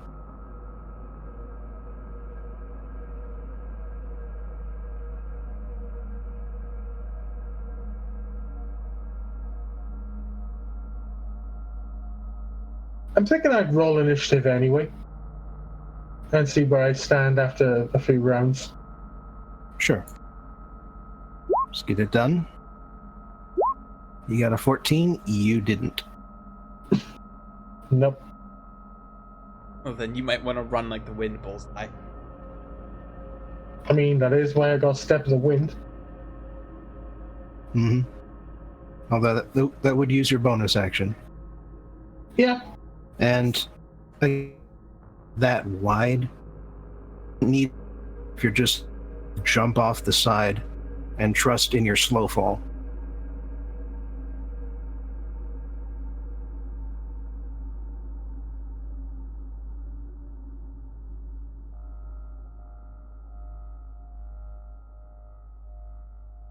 But roll your main attack first either way before deciding how your bonus attack goes. Yep. Bonus action. Yeah. Well, I am diving down onto him, and then I'm gonna punch him. You get advantage for not affected at all. Yeah, it's a surprise round. So, do I actually roll an advantage, or? Yeah, Okay. for both of these.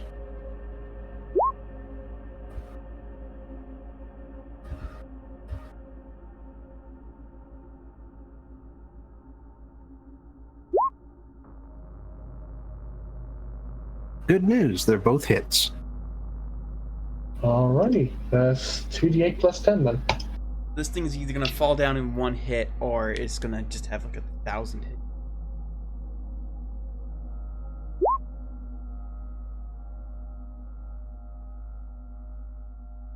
Yeah, that's what I thought. 3 whole pixels.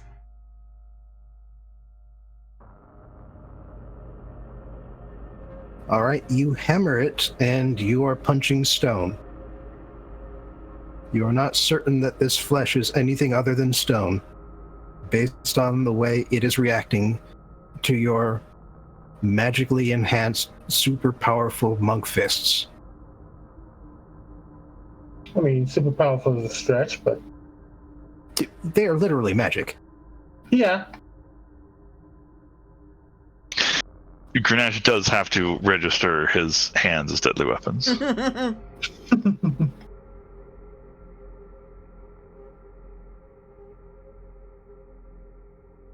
So you still got a bonus action, and you still have enough movement left to leap off the side of the causeway.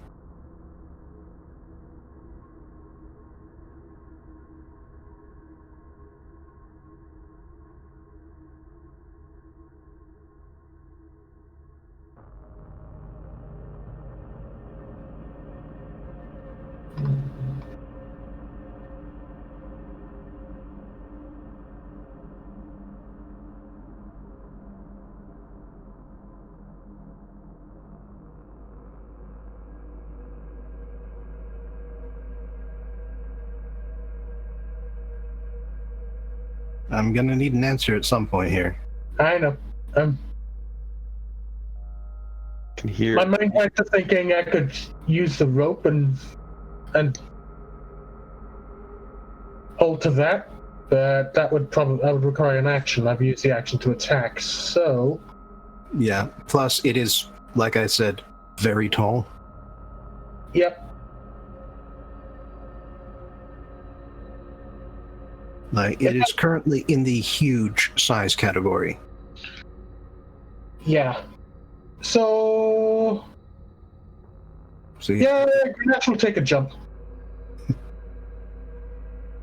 All right, if you're just going to jump, then you can still spend your bonus action for Flurry of Blows. Or if you don't want to spend the key, just one extra punch.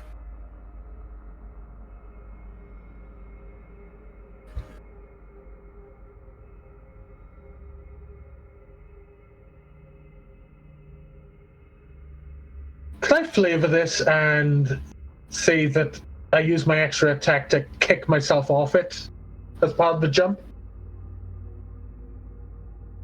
Oh yeah, you do that whole wall jump thing. You run up the side, just kick it a little bit extra hard, then you fly like head first back towards the ground, sort of Assassin's Creed style, leaping off downwards. 25 still hits. Okay.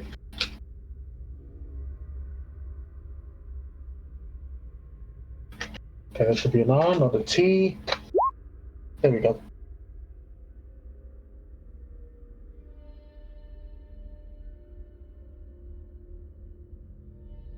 Literally just doing chip damage. Mm-hmm. Yeah, I don't like the fact that you've done 37 damage to this thing, and it is literally chip damage.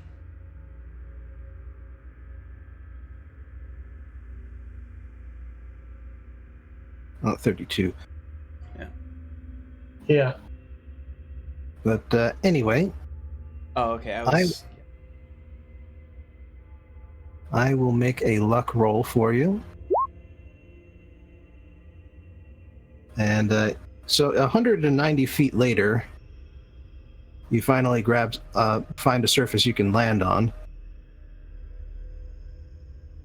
Now, you do reduce a lot of this, fortunately.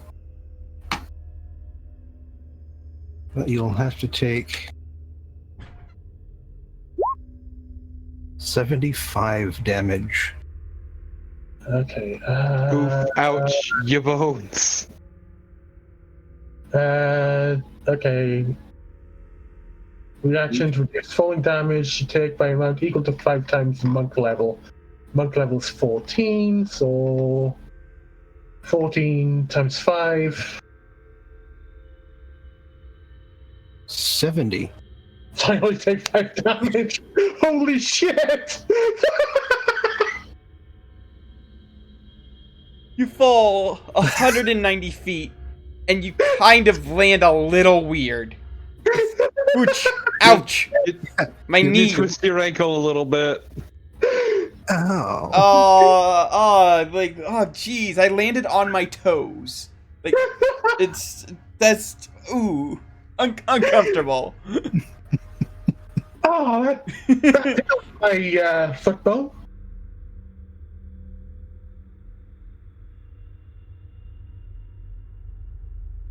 All right. I will allow you now to try one other thing, which is to provoke the monster into following you. And therefore falling the same amount of distance.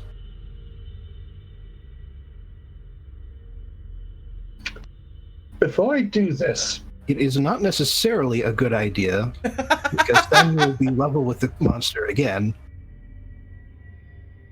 which is why I'm trying to do this smart. But it might deal damage to this creature. If, before luring this in, is there a spot where I could overhang with the rope of climbing and then provoke it down?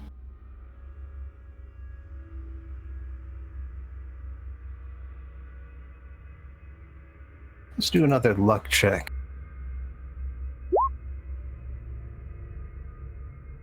All right. The next sort of ground platform below you is a good 130 feet down. But that's nothing. And with a rope of climbing, you could reduce that even further before actually dropping down and starting to take actual fall damage. Okay, so Gruunash would actually go to the next overhang, rope at the end, drop it down, activate the word so it stays put, cry out towards the beast, "Hey! Want any more of that? Come and get it!" And then would go down the rope. All right. Yeah, actually, the rope of climbing is 60 feet long. So yeah, 70 feet? 70 feet. I don't drop yet. Right, I'm just saying. Yeah, I wait for it to pursue me, see if it drops down past me, and then I'd probably just climb back up then, see if it climbs after me.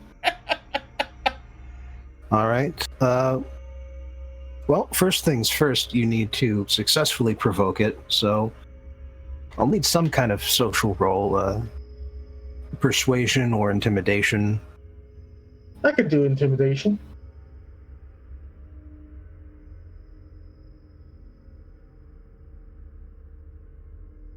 Normal roll? Oh, yeah. Wow.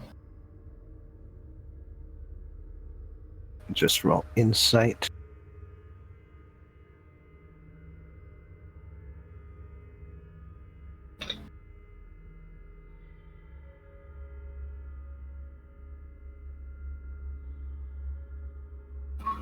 Okay.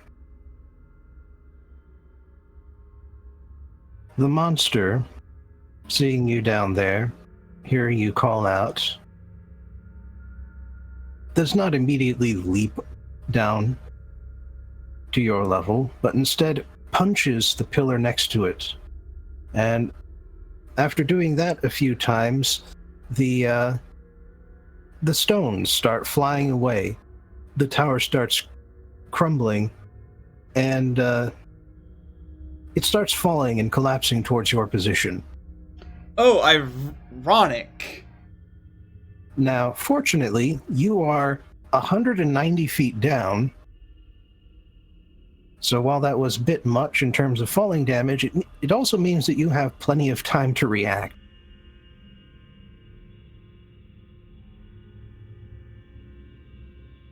And there is cover that you can take, like within a building connected to the platform that you're on.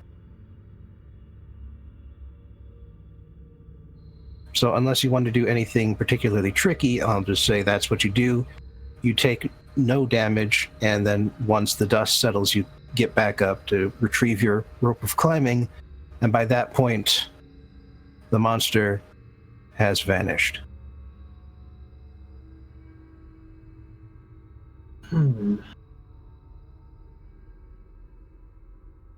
Okay, so not as daft as it looks, I suppose. Still, something that's out of stone like that.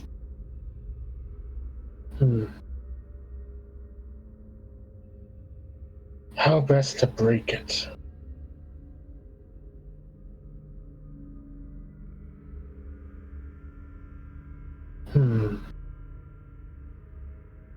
Well, as you ponder that, Lilly, Oh boy. you have been having more difficulty than at any previous point in your life at keeping your balance and staying on these ledges and buttresses and tower walls. And so, actually, at several points, Pam has caught you, prevented you from falling to your doom, and consistently reminds you of that fact Oh god. as you travel. The worst kind of person. You owe me one. Now you owe me two. Now you owe me 7. And as you continue downwards, the light slowly fades. Can we move on to Anne Orlando?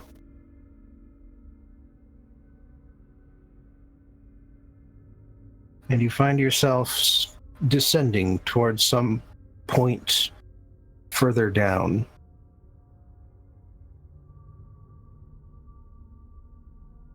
You're not entirely sure which direction it's coming from, or which direction you're going.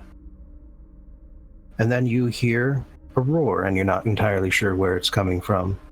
Oh god damn it.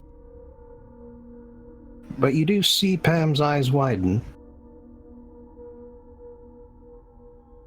And the first time you hear it, she just completely ignores it. Doesn't say anything unless you do. I'll just ignore it the first time. And the second time she hears it, she abruptly stops, holds up her hand for you to stop, and says, "Okay, we're done going in this direction. We're going to find a new direction." I thought this was the direction we were supposed to go in, though. Yeah, well, some treasures are hid, But and don't you need all the wait for the guards treasures? to leave. Don't you need all the treasures? Yes, but I don't need them all in one order. You know, we'll go find another treasure. But we're already on the way there. Why would we stop? You hear the roar, right? Yeah, so. So that's why we're not I've heard going a lot of towards the roars, roar. What's... Yeah, but you haven't heard that one before. This one is exclusive. But what's so special about it then? That's the lady's monster. Ooh. Don't know what it wants. Don't care what it wants. Tracked it once, about a day. everybody who saw it, everybody it saw, was mincemeat. Huh. I actually picked up this little beauty here from one of its victims. Holds out a what looks like basically a sedimentary stone with several bands, fairly colorful. Looks fairly rounded, like came out of a river. Otherwise, not very special. You found a rock? Yep. I mean, it came from a river. Wasn't any rivers around. That means it's special. Okay. You know what? Yeah, okay, sure. Okay. I'll take your word. I mean, sure you don't want to keep going in that direction? There is the treasure. The lady's monster moves around, never in one place for very long. And I don't want to risk it finding us just for if we try to lay low. Don't think that would work out very well. I mean, you're pretty clumsy, you know. Just fucking Lilly stares daggers at her. What? I'm just telling you what I've seen. What you've seen is a fucking lie, but okay. Just telling it like it is. Look, I'll follow you. As I am, I don't feel like getting caught up in anything at the moment. You're right. Yeah, now you're getting it. See, this is how the mazes work. You keep your head down, you find what you need, and then you get out. Have you ever actually seen anyone leave? No, but I hardly see anyone more than once. Then how can you say it's so certain?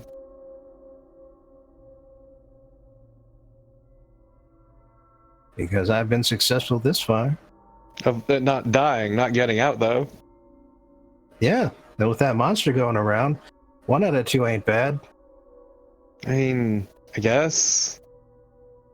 It's better than nothing. Yeah, sure. Let's find somewhere to hunker down. I don't know.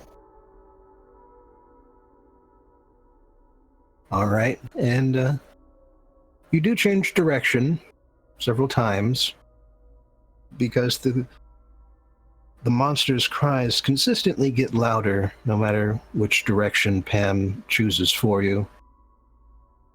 At one point, she, in somewhat desperately, offers to let you lead the way. And the ways that you choose are no more successful at getting you further from the monster. Are you sure this is normal? Thought you said you could get away from it. Normally, yeah. Are you bad luck in more ways than one? Okay, first off, how dare you? How dare you? Second off, are you sure it isn't looking for you now that you've gained so much treasure? Ooh. No. Last thing that's happened is I collected you, not another treasure. Like, I'm just saying, you collected that rock from someone it hunted. Yeah, but that was ages ago. How long is ages ago here, though? Time is meaningless. You do seem to be getting through to her. She's not admitting anything, but she does look distinctly worried now. And in particular, she stops you when you are on a fairly steeply angled roof, saying, okay, if the monster is coming this way, the least we can do is make it hard for it to keep its footing. Okay. So, I don't know which direction it's going to come from. The cries sometimes echo. It's hard to tell where it really is. Do you have anything that can hit it from a range? I do, yes. Think you can hit it from here? I probably could. Maybe.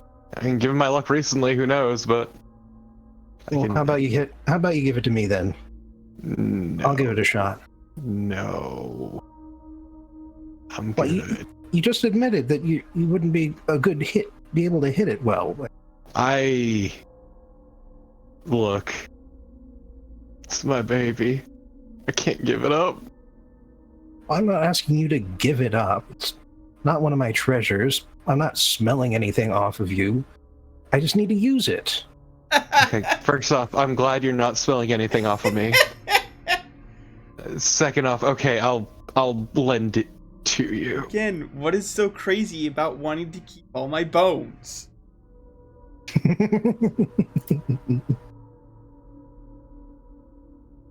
Just Lilly, trembling, just takes out her gun and hands it to this strange tiny human.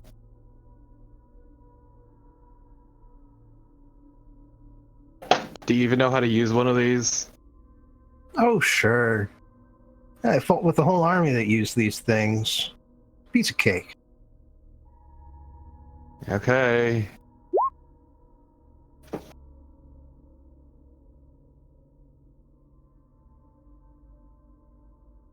How dare you make fun of me?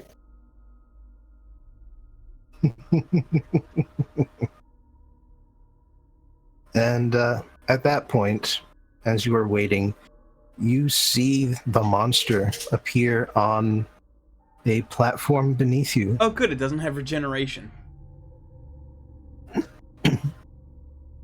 No, that's not the point of handling it this way.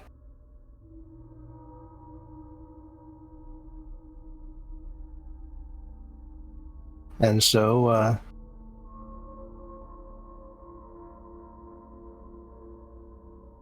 Pam actually does seem to know what she's doing, at least in this regard.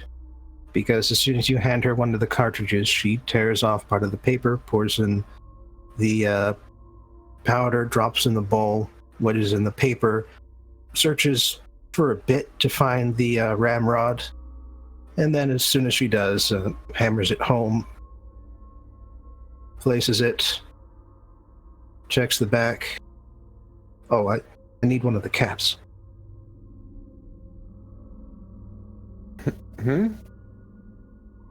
Percussion caps. Uses percussion caps. I need a cap. Does it? Yes. Okay, yeah, I'll hand her one then, I guess. All right, Fumbling good. through my stuff. Yeah, the percussion caps in particular are the reason why you need to return to the why you need to return to Kolania every once in a while to just get a new supply. But no one on your home continent is able to manufacture quite to the preciseness needed.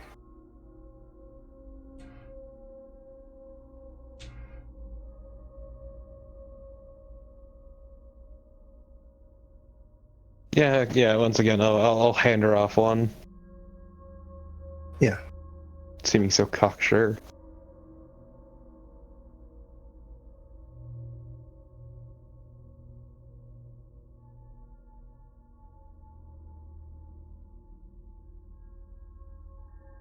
You know your way around this kind of thing surprisingly well.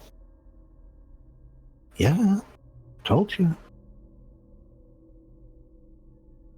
For the moment, she's only just tracking the beast as it's moving around below you.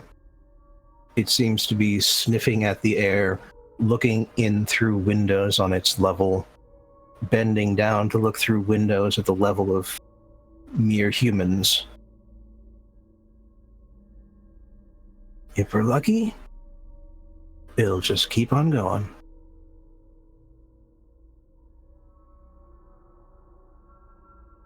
Lilly, roll a stealth check.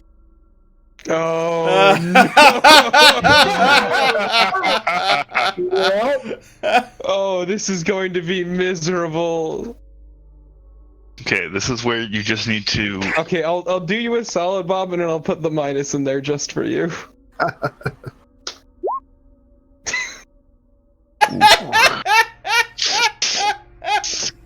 Yeah. As soon as she says that, your foot slips. One of the tiles you were standing on just goes clacka, clacka, clacka. Shatters right in front of the beast. Its head snaps up, and the moment it sees you, Pam fires.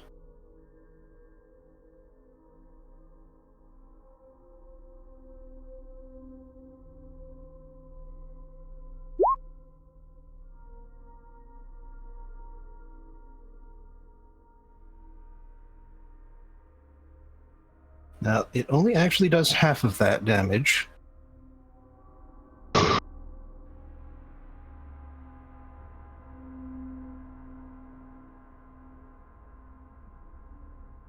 But it does hit the beast on the head, forces it to flinch, at which point Pam shouts, "We're running now!"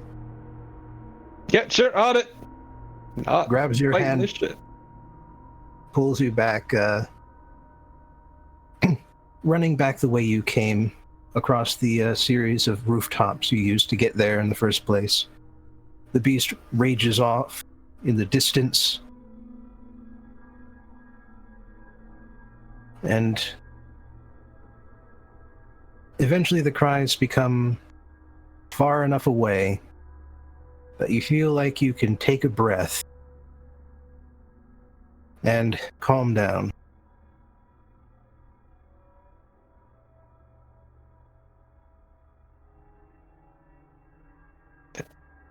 Has anyone ever actually gone away from the thing before? Yeah, I told you. I stalked the thing, didn't see me for a while. Whew. I meant head on. Oh, you're funny. Here. Tosses you the rifle. Slips out of your hands, clatters to the ground before you pick it up.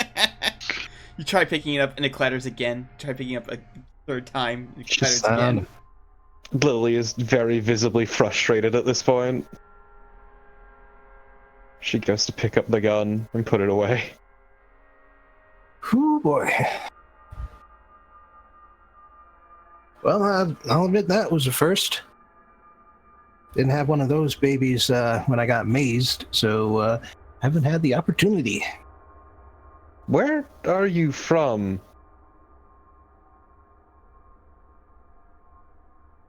Honestly, place you probably haven't heard of. Oh? Yep.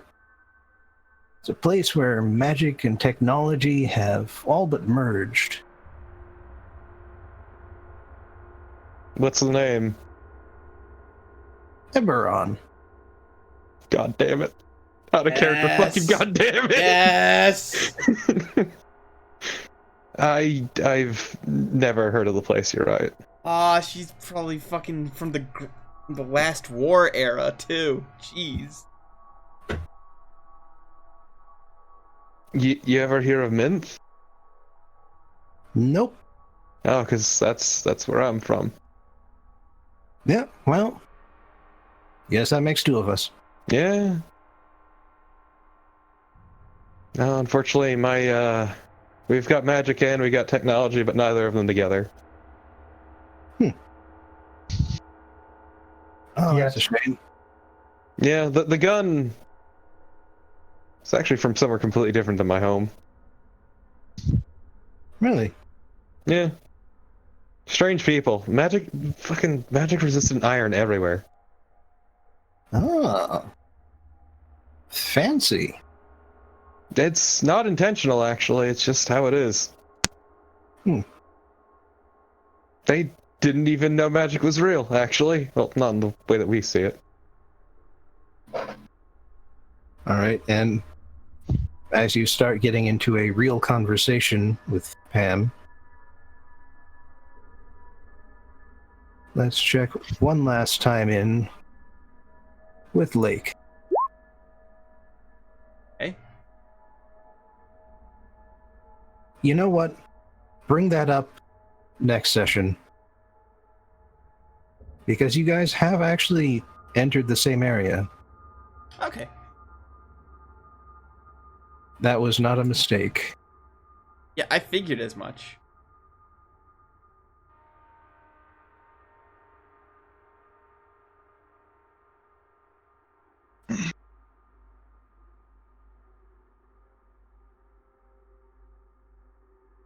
So, Lake, Hmm? you've been alone for a while. How are you taking it? Roll sanity. Actually, yeah, I was legit going to roll a d20 and 20. I'm doing pretty good. 1, I'm not handle it so hot. And then... Add your wisdom. Oh, okay. In that case, It wouldn't be a saving throw yeah, or any skill, just wisdom. yeah. That's actually a 13 then. All right. So, It's definitely disconcerting to have no one to just sort of bounce your ideas off of. And you catch yourself talking out loud more than once. But you're not doing too terribly either. Like, this whole being alone and on your own thing, well, it certainly seems like the better option to hanging out with that gnome. Or any gnome, really. hey, no, we've met a couple cool gnomes. And I'm then kidding. We met, I'm kidding. Then we met all Of the course. ones underground. And Some of Aurelia's best friends are gnomes. Including dead ones. Well, one of Aurelia's best friends, but well, no, 2, At least 2. but 1 is dead. So Only one now.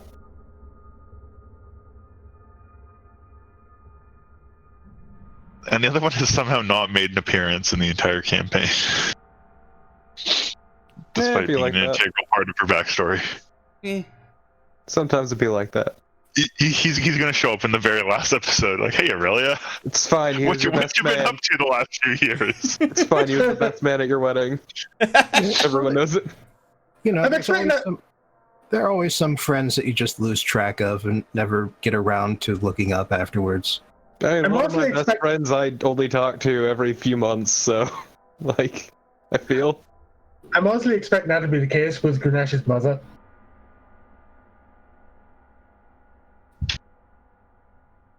Anyway, Anyway,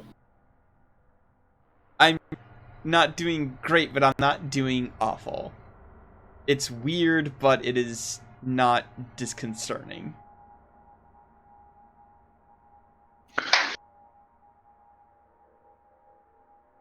Mm-hmm. I don't know, like I'm trying, I guess I'm just trying to internalize it. And you know what? While Lake is trying to like be alone, they will continue to wander away from any shades. Like if they see like more shades, and they're like, nope, going the wrong way, because technically that's somebody to interact with, I guess. Well, again, they do ignore you quite completely, assuming that you don't actively physically touch them. Still.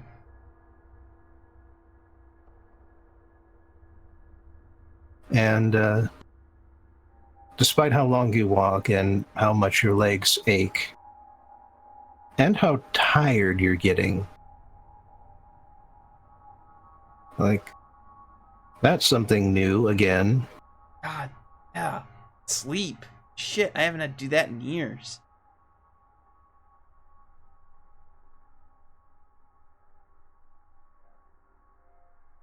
The funny thing is that when you find a good spot to lay your head, I don't know, you break into one of the more abandoned looking houses and find a bed that isn't completely in shambles. You actually aren't able to fall asleep. The rest does you some good, but you still feel tired and somewhat cranky. You're when you saying finally get frustrated enough to get up and start moving around again. So what you're saying is I don't have a point of exhaustion.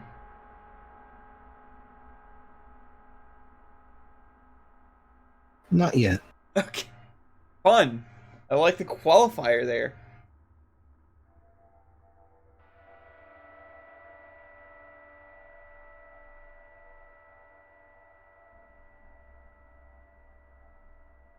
And, well, just in the meantime, you keep hearing off in the distance.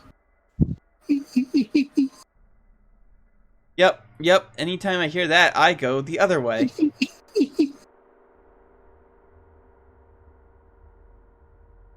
You do seem to be making something resembling progress, at least.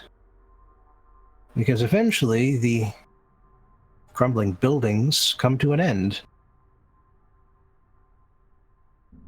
And instead you come into a crumbling sort of castle structure. The air grows chilly, cold. You need to wrap your cloak around yourself for warmth. Snow appears on the ground, but it doesn't sound right when you step into it. Instead of the usual crunch, you hear a God damn this weird sounding snow. It's fucking ash. As a matter of fact, you reach out to touch the snow. It feels as cold as snow. But instead of dissolving into water at your touch, grinds into the wrinkles of your fingers. You can only get it off by wiping your fingers off on your cloak. This is ash. Fun.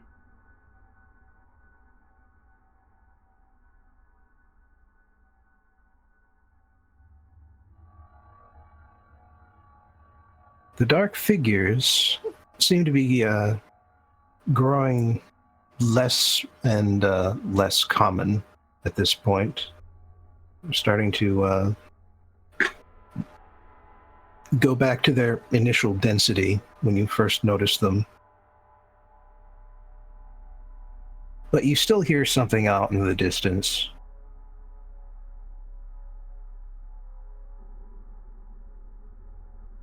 That's not cackling.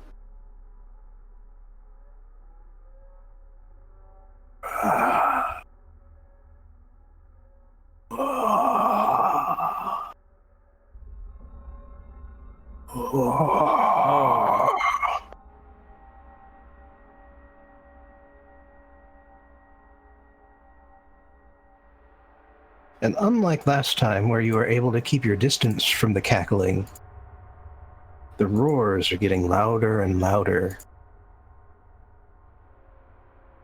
Every single time you choose a new direction, you hear the roar again, and it's louder.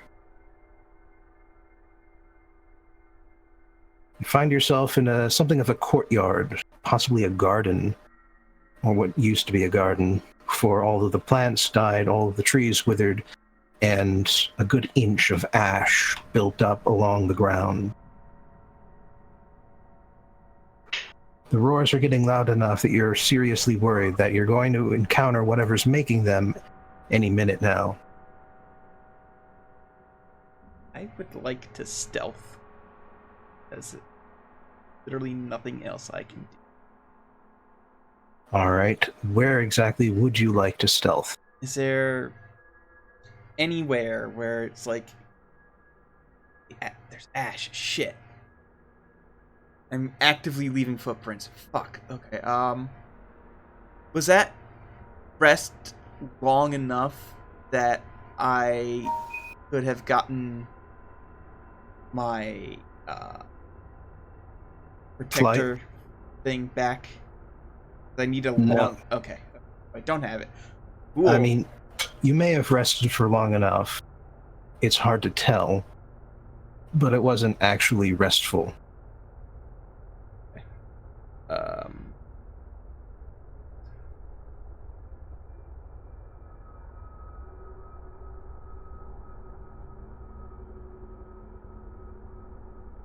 I'm going to make a shitload of footprints so that way it's just fucking impossible to see where I actually am hiding. And is there anywhere with like a low overhang that I could potentially like get under and just bunker down?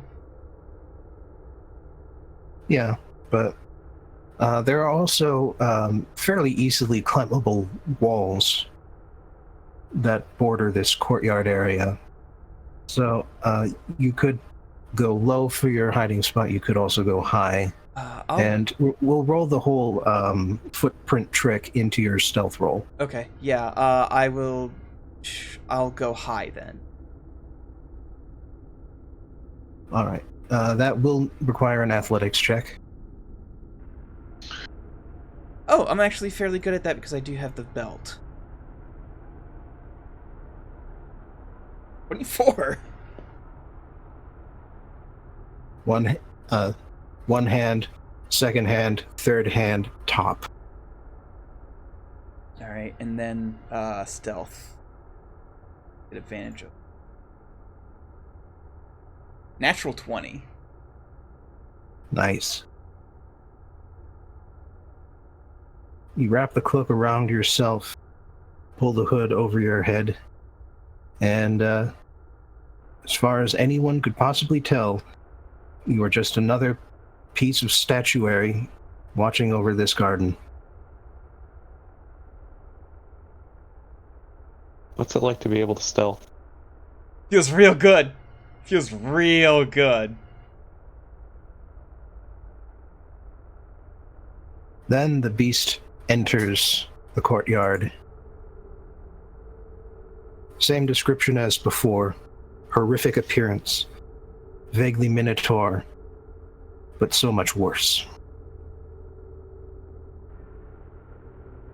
So tall that it had to essentially work itself sideways through the already fairly tall doorway that it stepped through to enter this area. And it strides straight into the center of the courtyard, the garden. Big plumes of ash puffing up with each step it takes.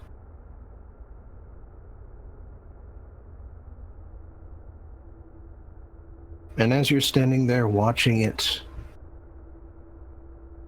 you get the sense that there is something else here. A third life form, itching to get out, to live.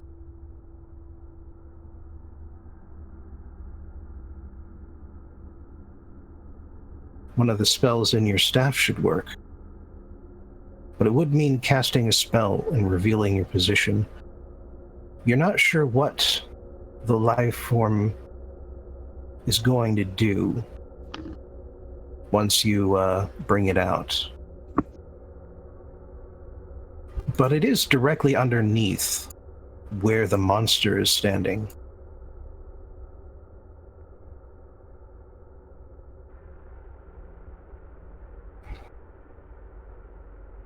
Can I roll insight to see if I can glean anything about this other figure? Yes.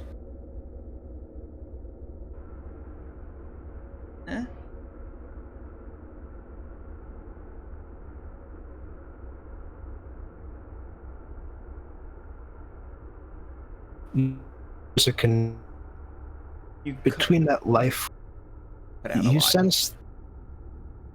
Testing. You're good. You sense that the life form is somehow connected to the staff, and through the staff to you.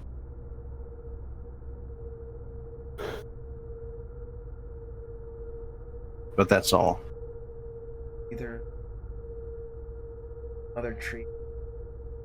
Either way, they've done nothing but steer me in the right direction, so I will trust it. So I will go ahead and cast that spell. All right. In that case, erase 6 charges. Okay, so it starts with 10, right? Yes. So I'm down, I think, Mark skin's 2 charges, so I'm down to 2 more.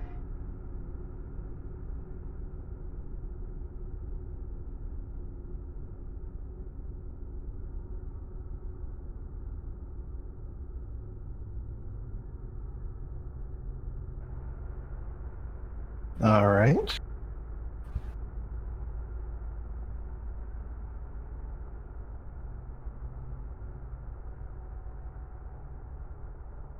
As you shout the words of the spell and point your staff down towards the monster, it looks up at you, hesitates for a moment, and that's all it takes. Because thorny vines start reaching up out of the ground below it, rising up to fill the previously empty courtyard. Now, these are not healthy plants by any stretch. The skin of the vine is pale brown, looks more, almost has a metallic sheen to it, and the points, the thorns on the vines, are almost needle thin. Looks like it's designed more for causing harm than it is for actually growing and improving the world with photosynthesis. But on the plus side, it has completely surrounded this monster on all sides. And while its 10 feet of height only reach up to the creature's waist, it is still fully enmeshed in these thorns. And as big as it is, as quickly as it is starting to tear its way through the vines, it is going to take it some time to actually fight free. Time that you can use to escape. Yeah. Running. And in the meantime, you get to deal 78 piercing damage. Oh, cool.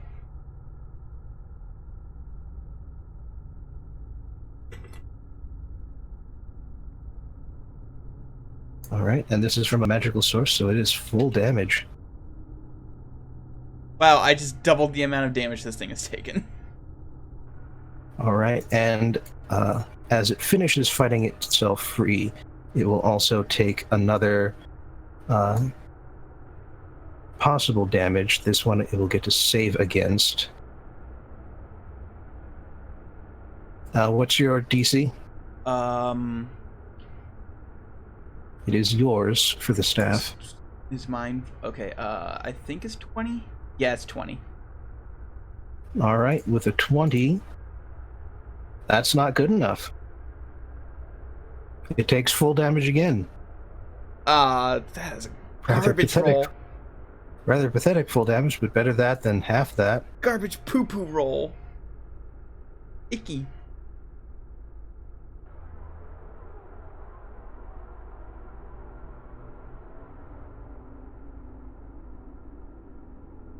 I fucking bolt. Like, I don't even wait to see if it gets out or not. All right. Then we've got one last bit of business. With Aurelia. Which is that in the first place, tell me what your hit point count is at now that you've had a short rest. It is now 127. All right. And whatever Van Brintel healed, he can add 1d12 to that. Yes. He is, at the very least, grateful that you were willing to do that. You were able to do that much for him. Mm-hmm. All right. Sorry, was something going to happen, or should I say what Aurelia wants to do? Oh, you can go ahead and go first. Okay. So, after the short rest, thinking about it a little bit, Aurelia has decided she's come up with something of a plan. She wants to take another shot at the monster, but she is going to have a frank discussion with Van Brintel and ask him, are you willing to help me fight it or not? Because if you're not, then I do not want to be responsible for your well-being while I'm fighting it. So, I'm, in short, if you're not going to help, then I don't want you to be there when I'm fighting. It is the job of the commander to lead, not to fight.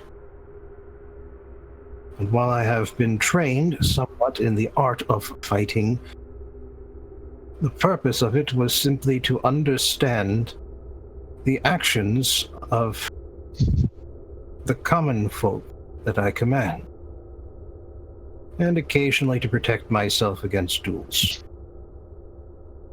I do not need to. I'm actually quite good at dueling. All right, so duel this creature, and I will provide. Clearly, one does not duel a monster of this sort. All right. Well, again, I do not need to recall. Managed to prove that quite adequately. Yes, I was unprepared for the challenge that this creature would present, but I also did not deploy my my full capabilities in fighting it, and I believe that with a little bit more preparation, I will be better prepared to do so. In any case, I know that where I come from, it is my belief, at least, that a commander should not order their troops into danger that they themselves are not willing to face. So, I will say again, either help me fight it, or I will take no responsibility for what happens to you. Really? What sort of an army do your people have in which their leaders are clearly at risk of having their heads lopped off, or getting trapped and surrounded, ransomed? Well, an army where the common people know that their leader fights with them is a stronger army than one that fears a commander who will run away at the first sign of danger. Now, listen, there is a great deal of difference between not foolishly standing at the front of the line and not running away. It's called delegation. And in any case, where I come from, we also have aphorisms, such as, if you know yourself, then you will never lose. But if you do not know your enemy, you will never win.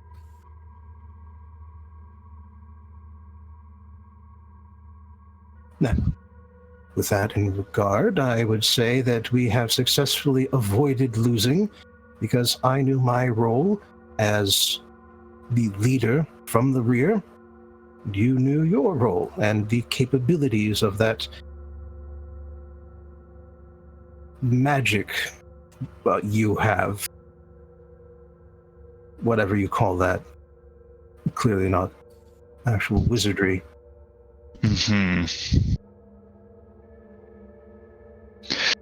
All right. So, what is your plan then? My plan? Well, that seems quite simple. That we simply need to do what we have done before, a few more times, gather more information, because once we know ourselves and our enemies, victory is certain. And what information have you gathered in the time that you have been here? Because you may not realize, I understand that things. I have had feel no one to order into an engagement with it. Plus, you volunteered.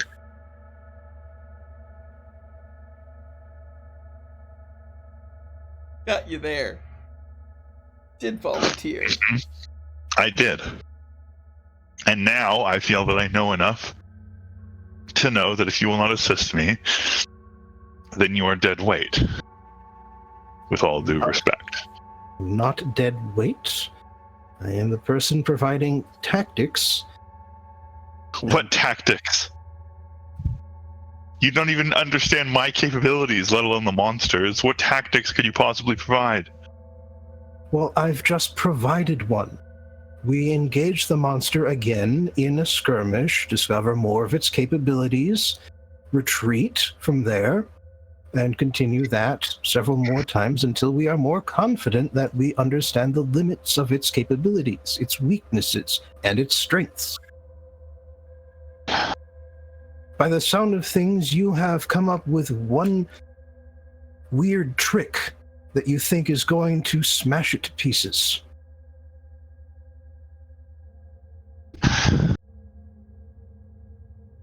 All right. I'm not interested in discussing this further. I think we should proceed. We will find the monster, and I will proceed to do what I can to destroy it, and you will stay out of my way at the very least. Certainly have no interest in engaging that thing in melee. You have certainly exposed that strength of it quite adequately. Hmm.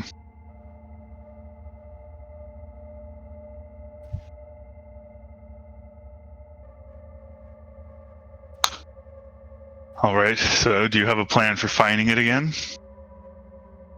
That seems to be the least of our worries.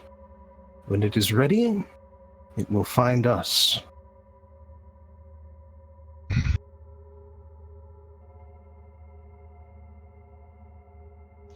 I will say that right now Aurelia is kind of caught between, on the one hand, realizing this guy is going to be completely useless, and on the other, feeling that she does still have an obligation not to just abandon him here, because even if defeating the monster frees her, if she doesn't know how that will work with him. Like, would he also be free? Would he have to be part of defeating the monster to become free? Does he have a different way out entirely? So she doesn't really want to just abandon him, even though she's a little frustrated with his evident uselessness. And his insistence that he be in charge, don't forget. Yeah, she's basically realized at this point that she can freely ignore that, and there's nothing he can do about it, so it doesn't really matter.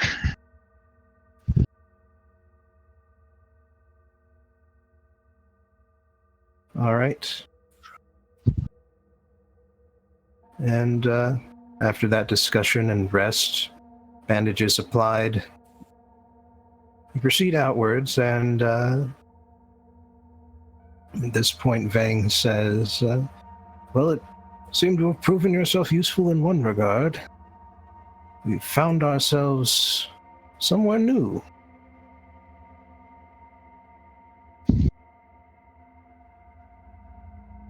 And that's where we're going to end things today. Okay. Cool. Hmm. Go boy, go boy.